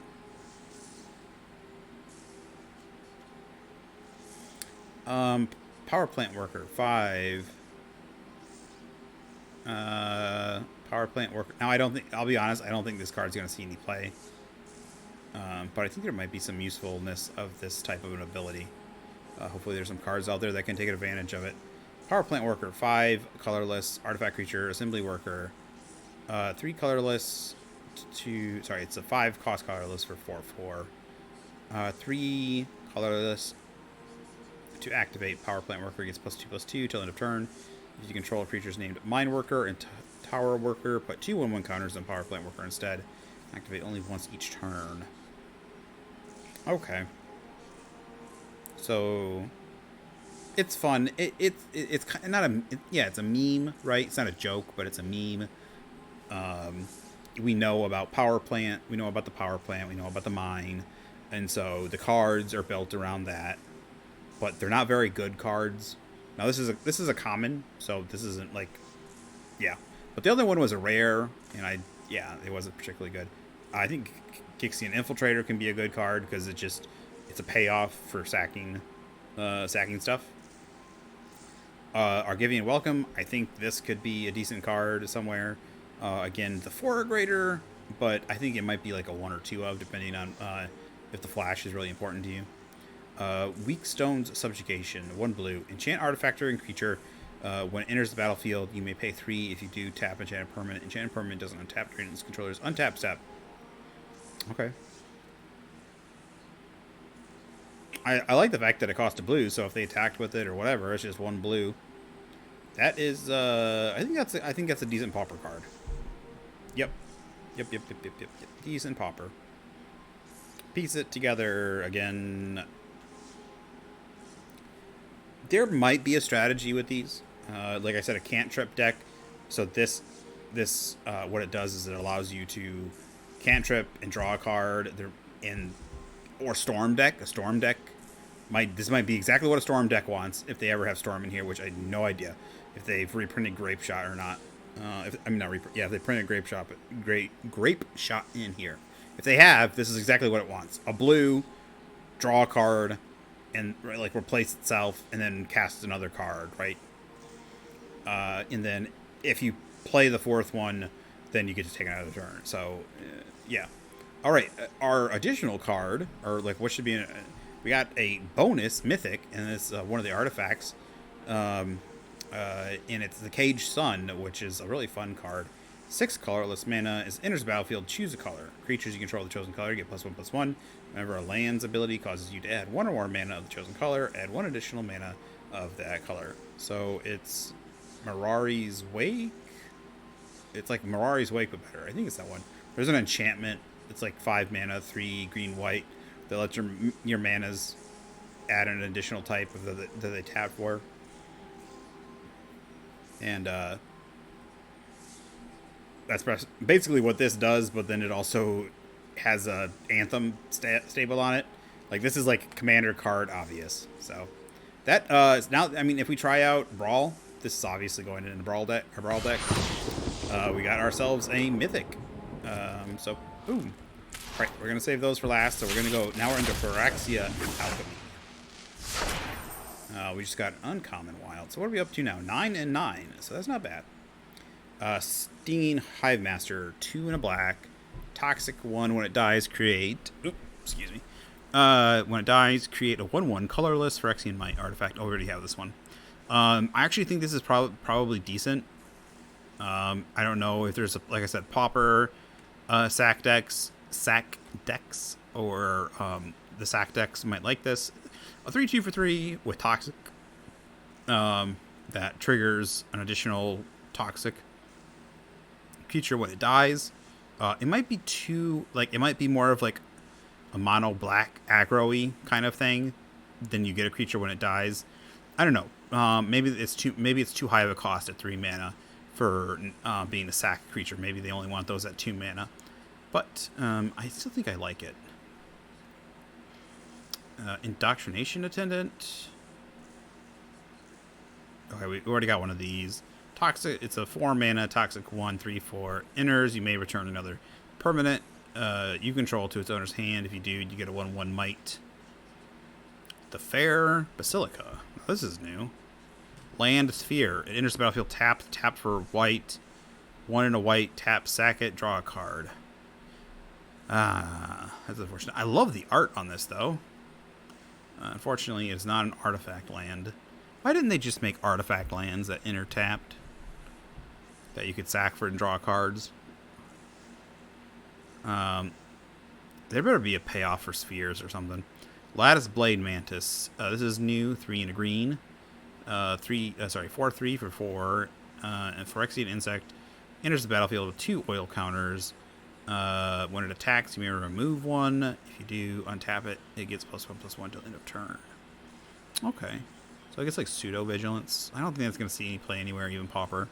Thirsting Roots. A green. Choose one. Search your library for a basic land card. Reveal it. Put it in your hand. Then shuffle or proliferate. I think that'll see play somewhere with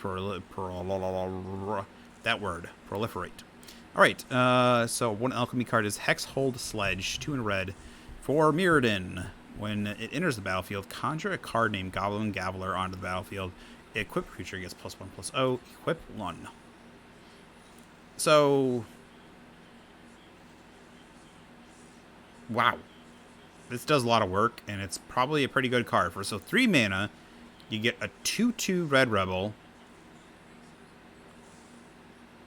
that equips directly to this equipment, which gives +1/+0. And, alright, so you get a 3/2 Red Rebel, but also, it automatically conjures a card named Goblin Gavelineer. So you just get a random free card for a 1/1. You get a 1/1 for 1. It has trample, and it gets +2/+0 for each equipment attached to it. Yeah. So if you have enough mana too, you could just then pay 1 and switch this over to the Goblin Gavalier to get more damage for your money. Neither of them have haste, so you could just wait a turn anyways, and like I said, pay 1 to switch it over to the Gavalier. I think for 3 mana, you get yeah, it's good. If you're playing an equipment deck, I think this is probably the equipment at the top of your curve. The equip cost is pretty low, and you also get 3 power and toughness for 2 bodies for 3 mana, and an equipment. Yeah, and the abilities on both of them are great. So, yep, I think that's a good card. Well, I see a Mox Opal. Quicksilver Lapidary. Red-blue. When it enters the battlefield, conjure a card named Mox Opal into your hand. Okay. They're like, ban Mox Opal for Modern, but then put this into Arena. Yeah, this is going to be a good card. Red blue 1/1. I'm going to be making red blue artifacts eventually. First of all, I like the art on this card quite a bit. She's kind of sexy in the face, but also I love the metal steel and everything. Looks like she's building the Mox Opal, or she's looking at. I don't know. Looks gorgeous though. She looks gorgeous. Yeah. So you just get a free copy. So I don't think Mox Opal itself is in. So you just play 4 of these. I mean, it's kind of quote unquote a way to fix Mox Opal because you're not really playing Mox Opal because you have to wait to turn 2. But it is a mana. You still get a mana accelerant out of it. So yeah, I think that's. I like that card. I don't. Since it's Mox Opal specifically, I think what they should do is just make it an ETB trigger. What is an ETB trigger? Just create a. You could actually print this card to fix Mox Opal. Ban Mox Opal. Print this card, right? Maybe that's what they're trying to do. They're using the conjure thing, but maybe they could print a physical card. You could have this ETB create a token called Mox Opal that has Metalcraft, tap, add 1 mana of any color. But there's no way, as far as I know, to cheat it in.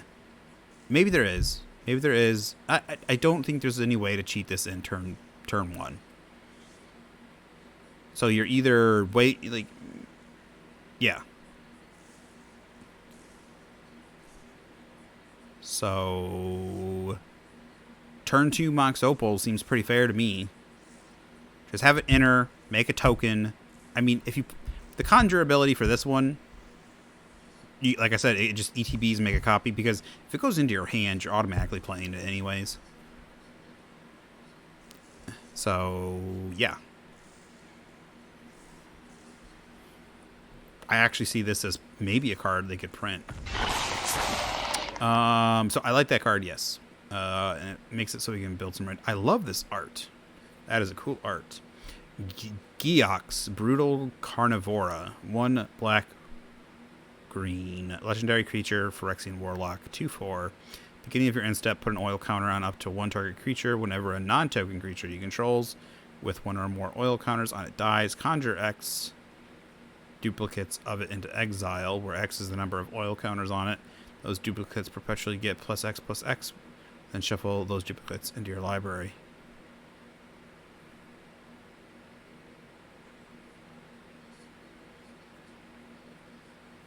A lot of X's.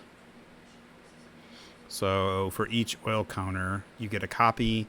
They also get a bonus. Plus, they get a counter for each oil counter on them perpetually, and they get shuffled into your deck. This is an interesting card. This could also be an interesting. I wonder if would this be legal in Brawl? I'm not sure. This would be an interesting commander in Brawl, because he would give you multiple copies of a card when you normally could only have 1 copy. Anyways, unfortunately, it doesn't you can't play them right away. They go into your deck, so you got to draw them again. I think there's some way you could abuse that, though. All right, next pack. I want that kill. I want more of those Quicksilvers, though. I'm gonna brew up some red blue. All right, Charge of the Mites. Choose 1. Charge of the Mites deals damage equal to the number of creatures you control. The target creature or planeswalker. Create 2 1/1 colors Phyrexian Mites. I think this is going to be playable. It's instant. This is definitely going to be playable in Pauper. I think this is definitely playable. The fact that you can instant speed to create. I don't understand. I don't understand why this is not played as a removal spell in the tokens. Like, I know the tokens really wants to just mass overrun, but that seems like a great, like either you're creating 1/1 tokens with Toxic, which seems like an alternate way to kill you, or you can use it as a removal spell if something's in your way. The fact that it's both, and you just usually have like a bajillion tokens out.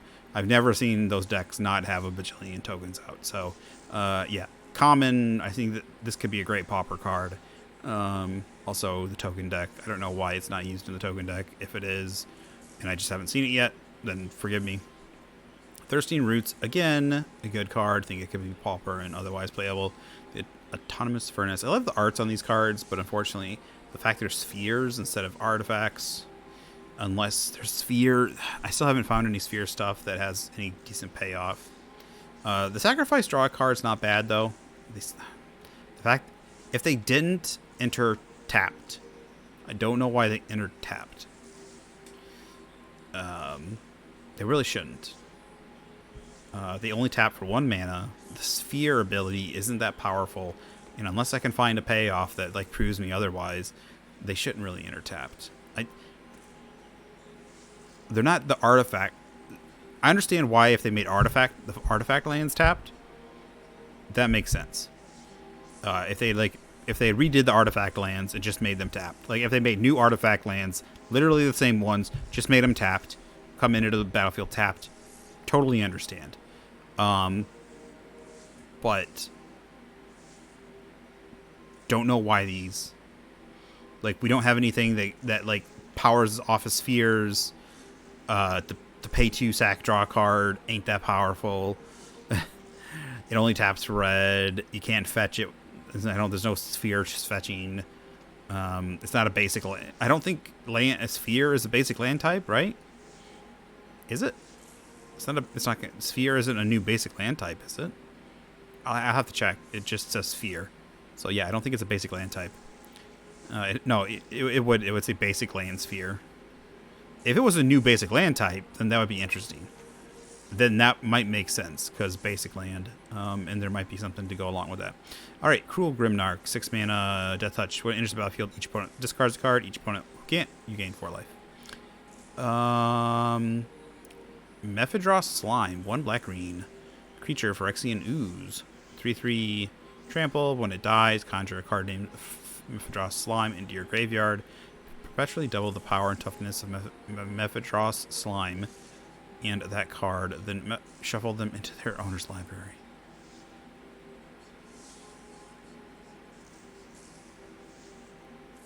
I am so confused. When it dies, conjure a card named the same into your graveyard.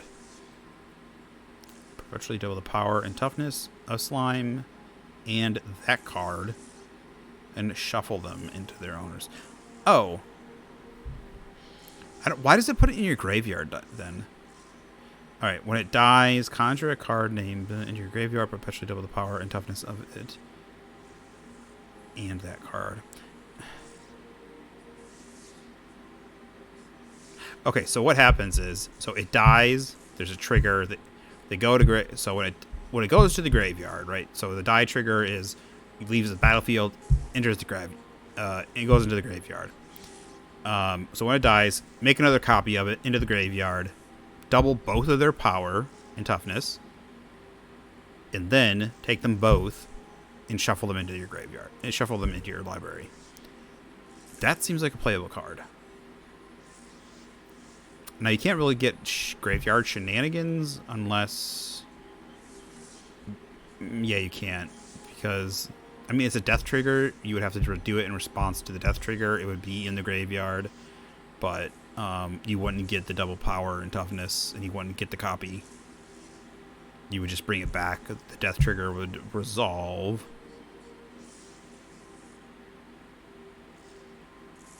And the card would no longer be there. I still don't... If the card is no longer there when it resolves... To your library. Perpetually double the power and toughness. I don't know if you get the other copy then. I'd have to check. I would have to check how like an instant speed reanimation spell would work. I don't know if there are any instant speed reanimation spells, to be honest. There might be that I'm just not remembering, to be fair. Anyways, I think it's a playable card. It's got trample, 3/3 for 3, and when it dies, it gets chucked into the graveyard, doubles power and toughness, get another copy that also double powers and toughness, and then throw back into your library. So, yeah, I think it's playable.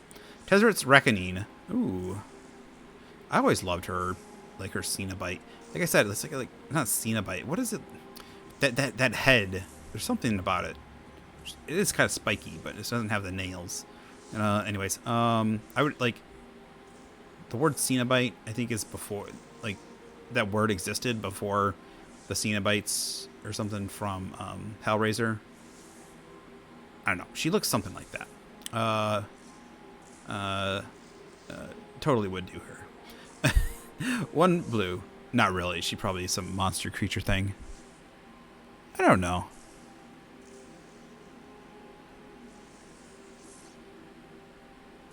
There's tons of them that are like that, though. What is it? Is it like armor over their body, or is it flesh?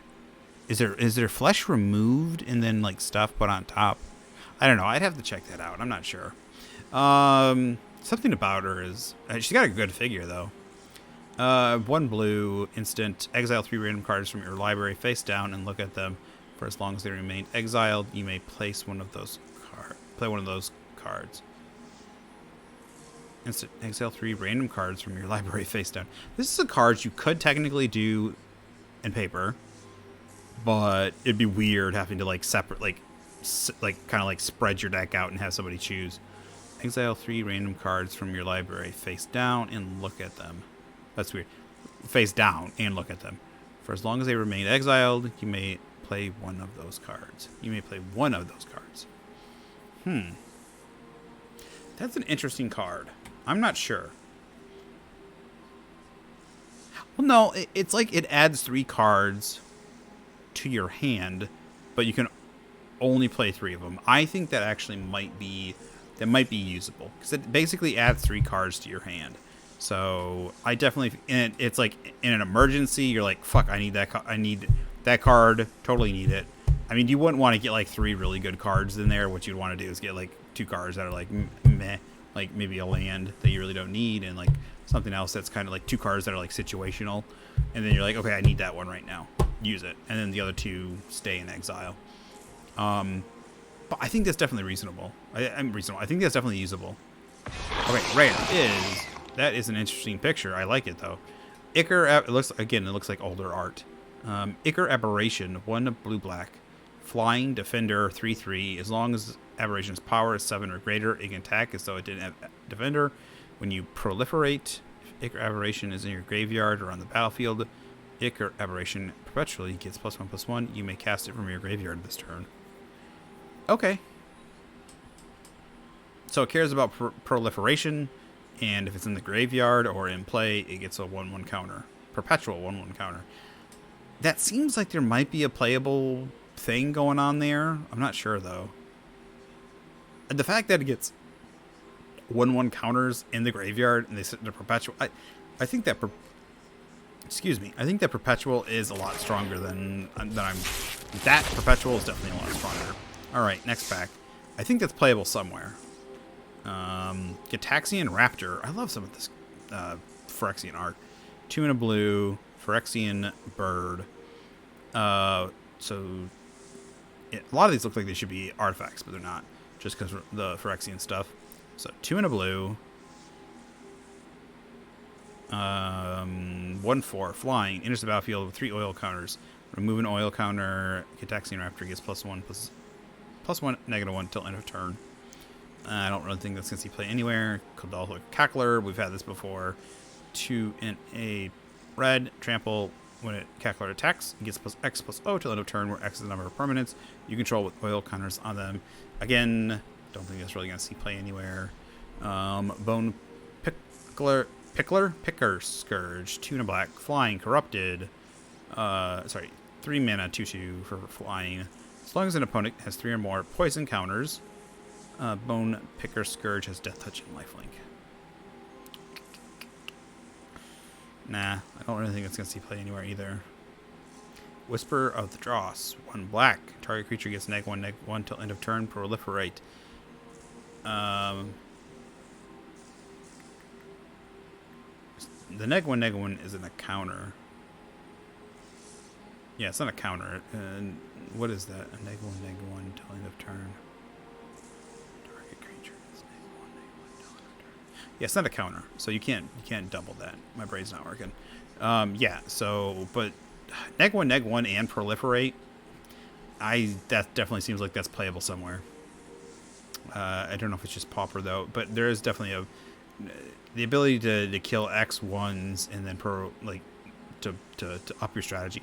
Proliferate is extremely strong in a strategy that needs it, because you can up any counters, any of them, any type of counters, you can up them. So at just 1 mana instant speed, you can possibly get rid of a creature or make it less powerful in toughness, and you can up anything, up any of your guys' counters. It's just extremely powerful. Proliferate. So you never underestimate it. If you have 3 things out there that have counters of any type, planeswalkers, whatever, just paying 1 mana to just go everybody up, and just all of a sudden you thought you were 2 turns away or a turn away. Like you're like, oh no, he needs to go 1 more turn before he can ultimate, or he needs one more oil counter before he can activate, or whatever. Then nope, and he can do it to and they can do it to everything. All right, so our uncommon is we also got a common wild card.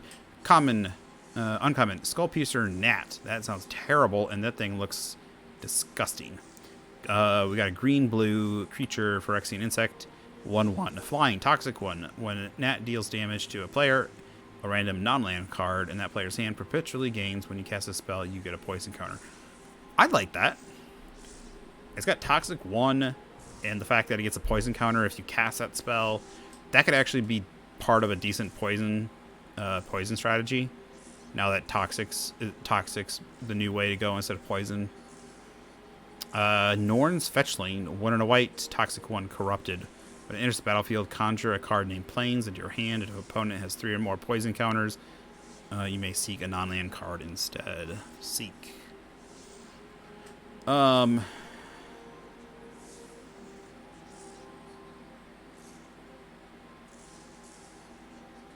That's actually not bad. This could be part of a white poison. I like that card. Unfortunately, I don't think this could work in paper. They'd have to reword it and rework it quite a bit. All right, rare is. Ooh, I don't buy the alchemy stuff. Sheoldred's Assimilator, 1 and a black, Phyrexian Horror Menace. When Sheoldred's Assimilator enters the battlefield or attacks, exile up to 1 target card from a graveyard. Sorry, when it enters the battlefield or attacks, exile up to 1 target card from a graveyard.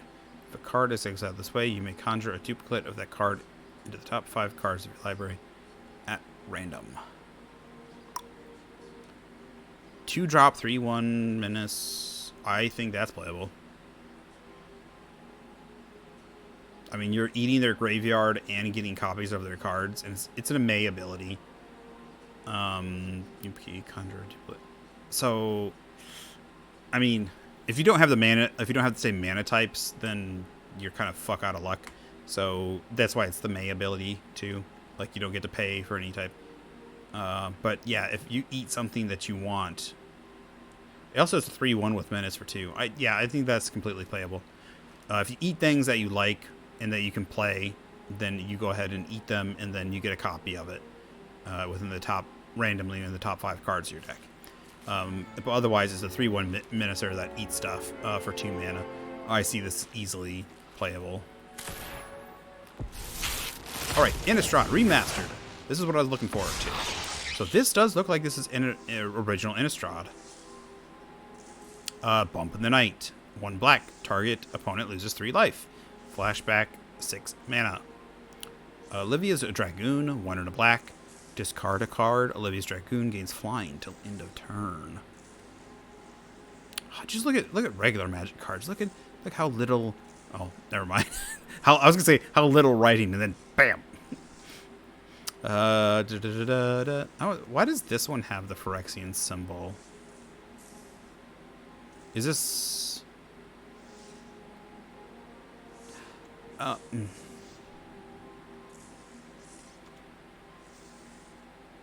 Weird. So this must be from original Innistrad, right?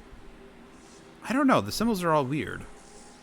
This must be from several different Innistrads or something. Like they pulled from different Innistrads. All right. So discard a card, gains flying till end of turn.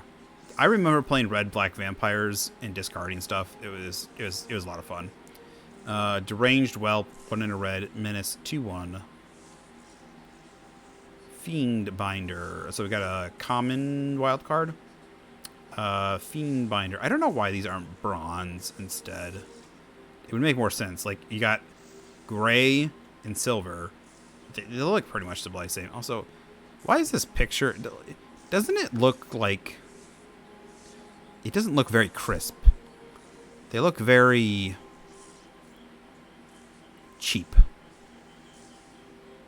Like, yeah, they look... Like, up close, they look very cheap. Yeah, anyways. Like, this art... The art on the picture looks extremely good and crisp, but this looks like a terrible... Like, it looks like a placeholder. Like, they were going to update it.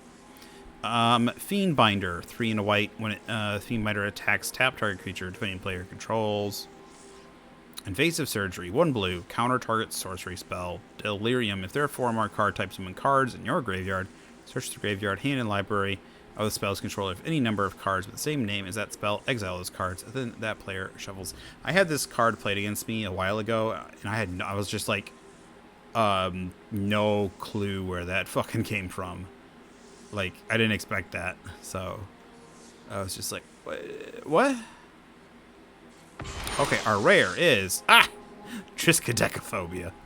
I don't think I'm ever gonna play that, but it is funny because we got Triskaidekaphile in our previous opening. Hopefully, I think that one's gonna come out first. I'm not sure though. Just whichever one gets out first. But yeah, and the one I did previously was Triskaidekaphile, which is a human wizard. And if you have 13 cards at the beginning of your draw step, or after you draw, like untap, upkeep, draw. I think it's either your upkeep or after you draw. Once you draw a card, like after your draw step, if you have 13 cards in hand, you win the game. So, but then we got Triskaidekaphobia. 3 and a black. Beginning of your upkeep, choose one. Each player with exactly 13 life loses the game. Then each player gains 1 life. Each player with exactly 13 life loses the game. Then each player loses 1 life. That is actually a fun one to kind of mess around with. Trying to get... But the funny thing, too, is you gotta hurt yourself sometimes.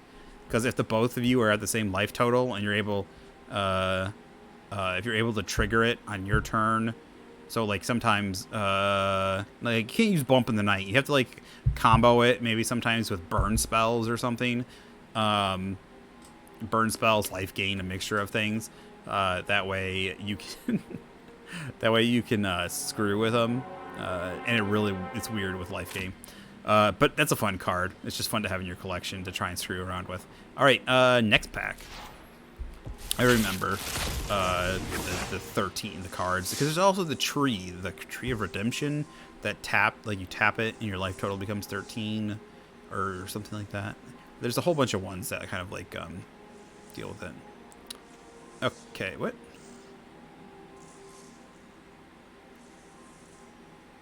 They bumped this down to uncommon. This used to be a rare. Okay, well, we'll get there. This is the card I was talking about. Tragic Slip, 1 black. So this, like, to compare this to the mythic that a target creature just gets neg 13, neg 13. I know this is conditional, right? But target creature gets a neg 1 till end of turn. Morbid. That creature gets neg 13 till end of turn instead if a creature died this turn. So I know it's conditional, but it's easily triggered. It's kind of similar to what is it? Push. But that's why I thought it was just like, this is 1 mana and like, I don't know, the condition it's too easy. It's just too easy. Like in the sack decks, this is just better. This is better than push. I don't know why this isn't used in the push decks over. This isn't used in the sacrifice decks. Because something is dying or sacrificing, like a creature is dying on your turn almost every single turn. I know not every, so at the very least, my question is, why isn't it Push and Tragic Slip? Like, why isn't the 2 of them? Like, why aren't you playing both? But anyways, so yeah, it looks like they took from pretty much a mixture of all the Innistrad sets to put this together. So unfortunately, we're probably going to miss some cards, but probably, hopefully, not that many. Okay, so we got Conduit of the Storm. This is 2 in red for a 2/3 Werewolf Horror. When it attacks, you add red at the beginning of your next main phase this turn, and then 3 red transform Conduit of Storms. You get a 5/4 when it attacks at colorless at the beginning of your next main phase this turn. It is an Eldrazi werewolf. That's interesting. It's interesting. Guardian of Pilgrims. 1 and a white, creature, spirit, cleric. When it enters the battlefield, target creature gets +1/+1 till end of turn, 2/2. Stormrider Spirit, 4 and a blue, flash flying, 3/3. Like, this one might be an interesting card to kind of play with. I don't know about, like, Pauper or something. The fact that it adds red after it attacks. Unfortunately, it doesn't have haste or anything. And that's a high CMC for, you know, its power. I mean, for just what it is. But the flip ain't bad. But the rest of these flash flying, yeah, these really don't feel like they're playable, even in Pauper. This one looks fun. That art, though, I have no idea what's going on with that face. Christopher Muller, come on, man. Seems like you just kind of, you know, lazy day. 1 blue, flash, aura, enchant creature. Enchanted creature gets put -X/-O, where X is the number of cards in your graveyard. I'd rather it be opponent's graveyard. Yeah, so this used to be a rare, which I don't know if I really have a problem with. I doubt they've downgraded this in Paper Magic, but I'm fine with it because I can get, these are better. These are decent cards. These are decent. I think these are very decent. Like untap, like lanes to come in unplay untap. So Game Trail, as it enters the battlefield, you may reveal a mountain or forest card from your hand. If you don't, it enters the battlefield tapped, red, or green. Yeah, I would rather play these over like some of the flip lands or something, because when you play shocks, when you play a whole bunch of things, these are easy to come in untapped. So I mean, it doesn't take the rare slot up anymore. I'm fine with that. I'll take it. Graft Harvester. So that is an uncommon now instead of a rare. But in Paper Magic, they are rares. I think they're good too, and actually they are played quite a bit. I think Modern, is it Modern? What is Pioneer? I play 4 of them in my Pioneer. I play 4 Shock, 4 Game Trail, and 2 of the flip ones. 2 of the flip blue-white lands, I think, in my blue-white spirits. So yeah, so they're pretty good. They're easy to come in untapped, and if it's late game, then it's not that big of a deal. But they're very good early game untap, coming in untapped. They're kind of like fast lands. They work like fast lands. If you're early game, they're coming in untapped most likely, because you're playing shocks, you're playing a couple basics. I mean, you're playing some basics, and you're playing a lot of lands that have basic land types on them. So. But anyways, our other one is Enchantment Graft Harvester. 1 black zombies you control have menace. 3 in a black, exile a creature card from your graveyard. Create a 2/2 black zombie creature token. That's a good one. I like that one. That is a good card to have in a deck. And our rare is Mind's Dilation. That is a fun commander card. 7 mana, 5 blue. Enchantment. When an opponent casts their first spell each turn, that player exiles the top card of their library. If it's a non-land card, you may cast it without paying its mana cost. So you just steal shit off the top of their library. Unfortunately, it's not like there's a Hive Mind one that, like, every time someone like, I don't know. There's another one that does something funny, but this one, yeah, this one's fun. You just steal stuff. Now, if it's a land, obviously. Unfortunately, it doesn't trigger off of everything for 7 mana, but that would be a brawler card. All right, next one. But yeah, I'm definitely going to play that in Commander. Now, Avacyn's Pilgrim. This was a great little mana dork. I played this in my Chulane the Storyteller. Yeah, I know his name's Chulane, but I don't know if it's the Storyteller. It's the rest of his title. But green... Human Monk, 1/1, taps for white. Sanitarium Skeleton, 1 drop, 1/2. So he's 1 black, 1/2. 2 in a black, return it from your graveyard to your hand. Unfortunately, he's not like the one. I thought there was a 3-drop that one that has a 3 cost that allows you to return it to the battlefield tapped or something, but I guess not. Well, at least it's not him. For some reason, I always thought it was him. But returning to your hand, he still has recursion. So deranged whelp, 1 in a red, menace, 2/1. Another Gavany Unhallowed, 3 in a black.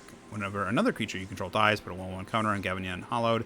So basically, like, it's a 2/4 base instead of, like, there was that one creature we were talking about from the Brothers War. I think it was the Brothers War. The 2/1 for 1 in a black. That whenever you sack a non-land permanent or sack a permanent, it gets a 1/1 counter.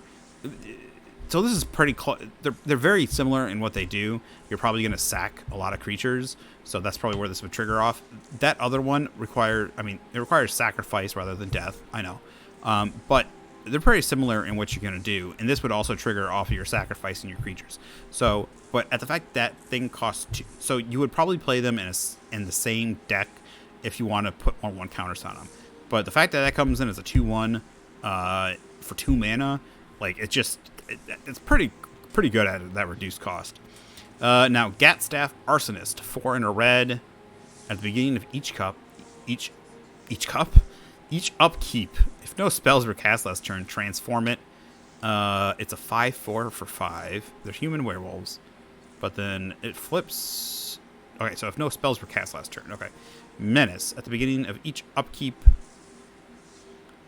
if a player casts 2 or more spells last turn, transform Gatstaff Raptor. Great.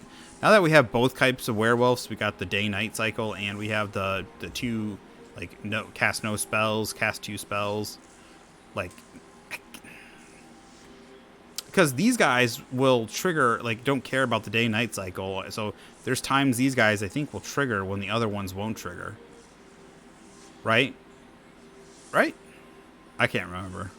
Like, these guys won't trigger the day-night cycle either. So you could play one of the old werewolves and have some of the new werewolf stuff in your deck.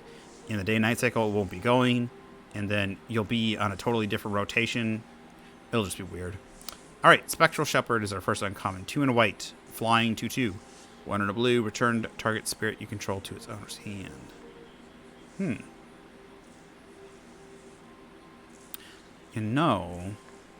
If this was a 2/2 for 2, I could totally see this possibly being a 1 or 2 of in the Spirits deck, because you could, like, mess around with the Spell Queller or the one that gives hexproof to the rest of your spirits or something like that, right? Or you could bounce one back to your hand and save it before a wrath or something, or you can mess around with stuff. But at 3 mana, I don't see it being viable. Stone Quarry. So this is not the ones that were rare. This was just the basic. I don't know why after they were printing the ones that enter tapped and gain you a life, they went back and reprinted or printed a new set. I think they printed a new set of lands that enter the battlefield and just tapped for 2 colors. Maybe they were completing the cycle, I'm not sure, but I'm like, why don't you have lands that ETB, tap for 2 colors, and gain you a life? Why would you make worse versions? I don't know. That was just me. Like nobody's gonna use them. I guess they're standard, so maybe there might be some standard ones. But Epiphany at the Drown Yard is our rare. I think I actually like this one. Reveal the top X+1 cards of your library, separate them into 2 piles. An opponent chooses one of those piles, put that pile into your hand and the other into your graveyard. This one isn't a terrible card when it comes to the draw cards. It's X+1, so like, you could actually set this up for 1 blue. You could set something up on the top of your deck you want in your graveyard. Like, you could put something on top of your deck, or I'm not quite sure. Yeah, you could, like, a brainstorm. like commander or something, you could brainstorm. Then you could pay a blue and look at the top card, and then put them into a pile and say, do you want this in my hand or do you want or whatever. And then if it gets into your hand, usually it's not that big of a deal, especially if you're playing Commander or Brawl. Then you probably have pitch outlets or something, or if it's in your hand, usually you either want it in your graveyard to pay for cheaper, or you put it in your hand so you can play it normal. But anyways, so you can do a lot of different things with this. Also, you could just dump a whole bunch of mana on the end of someone's instep, separate them into 2 piles so you have a good stuff in the one pile and good stuff in the other pile. Usually you're not playing this necessarily when you're searching like for just one thing. Usually this is just kind of like searching. You're just looking for a shit, like you want to just fill your hand. Unfortunately, or you're playing this also, you could also play this in a deck that has lots of recursion stuff, or the other best thing too is things that have aftermath. That's a good thing too. I was playing this in something that had like a shit ton of things with aftermath, so if they pitched a whole bunch of stuff to the graveyard, then I had a whole bunch of effects coming from the graveyard, or I had a whole bunch of creatures that were recurable from the graveyard. So even if they pitched them into the graveyard, then I was perfectly fine. So this is actually quite a usable card. It's just not your straightforward normal draw card.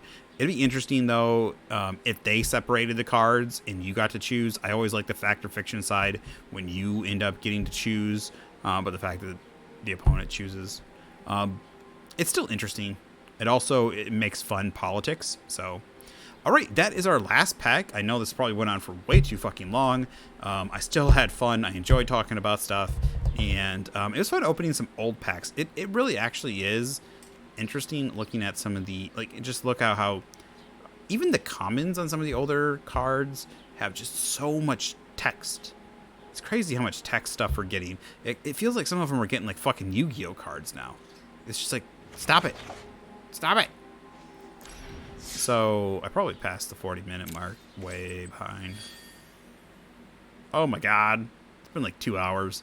Hopefully the recorder got all this, but we'll be back. I don't know exactly when, but we'll eventually be back. Oh, Blue are back. We might play some Demur Rogues to play some of that, but I gotta upload all these videos, and then we'll be back eventually to get all this. Hopefully we'll get 10,000 coins and we can buy some March of the Machine Aftermath. So I will see you guys later. You guys have a good one. I'll probably actually be I don't know, this will probably be up later, but I like to play Crash Team Racing on the weekends. So if you ever want to catch me live, go over to my Twitch, which is linked in all of my videos, probably except for my my brain's not working. They're linked in all of my videos except for my Magic the Gathering ones, because they're automatically linked when I bring them over from Twitch. So simply click on anything, any of like my Hogwarts streams, any of my video game streams, anything like that. Any of those, there should be a link down there to my Twitch. Otherwise, if you want to just know, it is the Armchair Grump. It's right the correct spelling of the Armchair Grump. No funny shenanigans, but it's all one word. The Armchair Grump. So same spelling as my YouTube. Just no spaces between the words. And I'm over there during the week, Monday through Friday. I'm thinking about changing the times that it'll be there from Wednesday through Sunday, and take the Monday, Tuesday off, because it seems like some people are more active on the weekend, because that's when they get their times off and people get to watch and hang out. Not sure, figuring it out. So but Monday through Friday, usually from afternoon till midnight. But if you want to know exactly when I'm going live, if you're over there on my Twitch, check out the About section that has links to my YouTube and my Discord. Obviously, if you come there from my YouTube, then you don't need that. But down to my Discord and click on that, and then you can join my Discord. And I send out messages telling you when I'm going to be going live. So I'm probably going to try and set up a Twitter or something here coming up soon. I just haven't had time yet. So check that out, and head over to my Twitch. You can follow me if you want to see me live. I don't do Magic the Gathering because my computer cannot handle an OBS or anything like that. That's why I have to record them with a recorder and then put them out. It's some other recorder that doesn't hog up my CPU and stuff. So yeah, so check out my Twitch. Follow if you want to catch me live doing any other video games, and check out the Discord. Come there, hang out with us, see if you want to play in games with us. We play on PS4. We play things like Overwatch 2, Star Wars Battlefront 2. We're playing just any of the games that I play that have multiplayer. I'll play those games. I'll play them with you. I'll tell you when I'm going live. Send a message, just talking chat in general, and you can come in and be like, hey, can I join? And I'll be totally up for it if it's got multiplayer, or if I'm playing multiplayer. If I'm playing like single player or something, that's different. But if it's got multiplayer and that's what we're doing, then we'll try and get as many of you guys in there as we can. We'll rotate people in and out. I play generally with some people here and there, so I play with chat all the time. So yeah, enough of that. You guys have a good one. Thanks for watching. I hope you enjoyed it. Bye bye.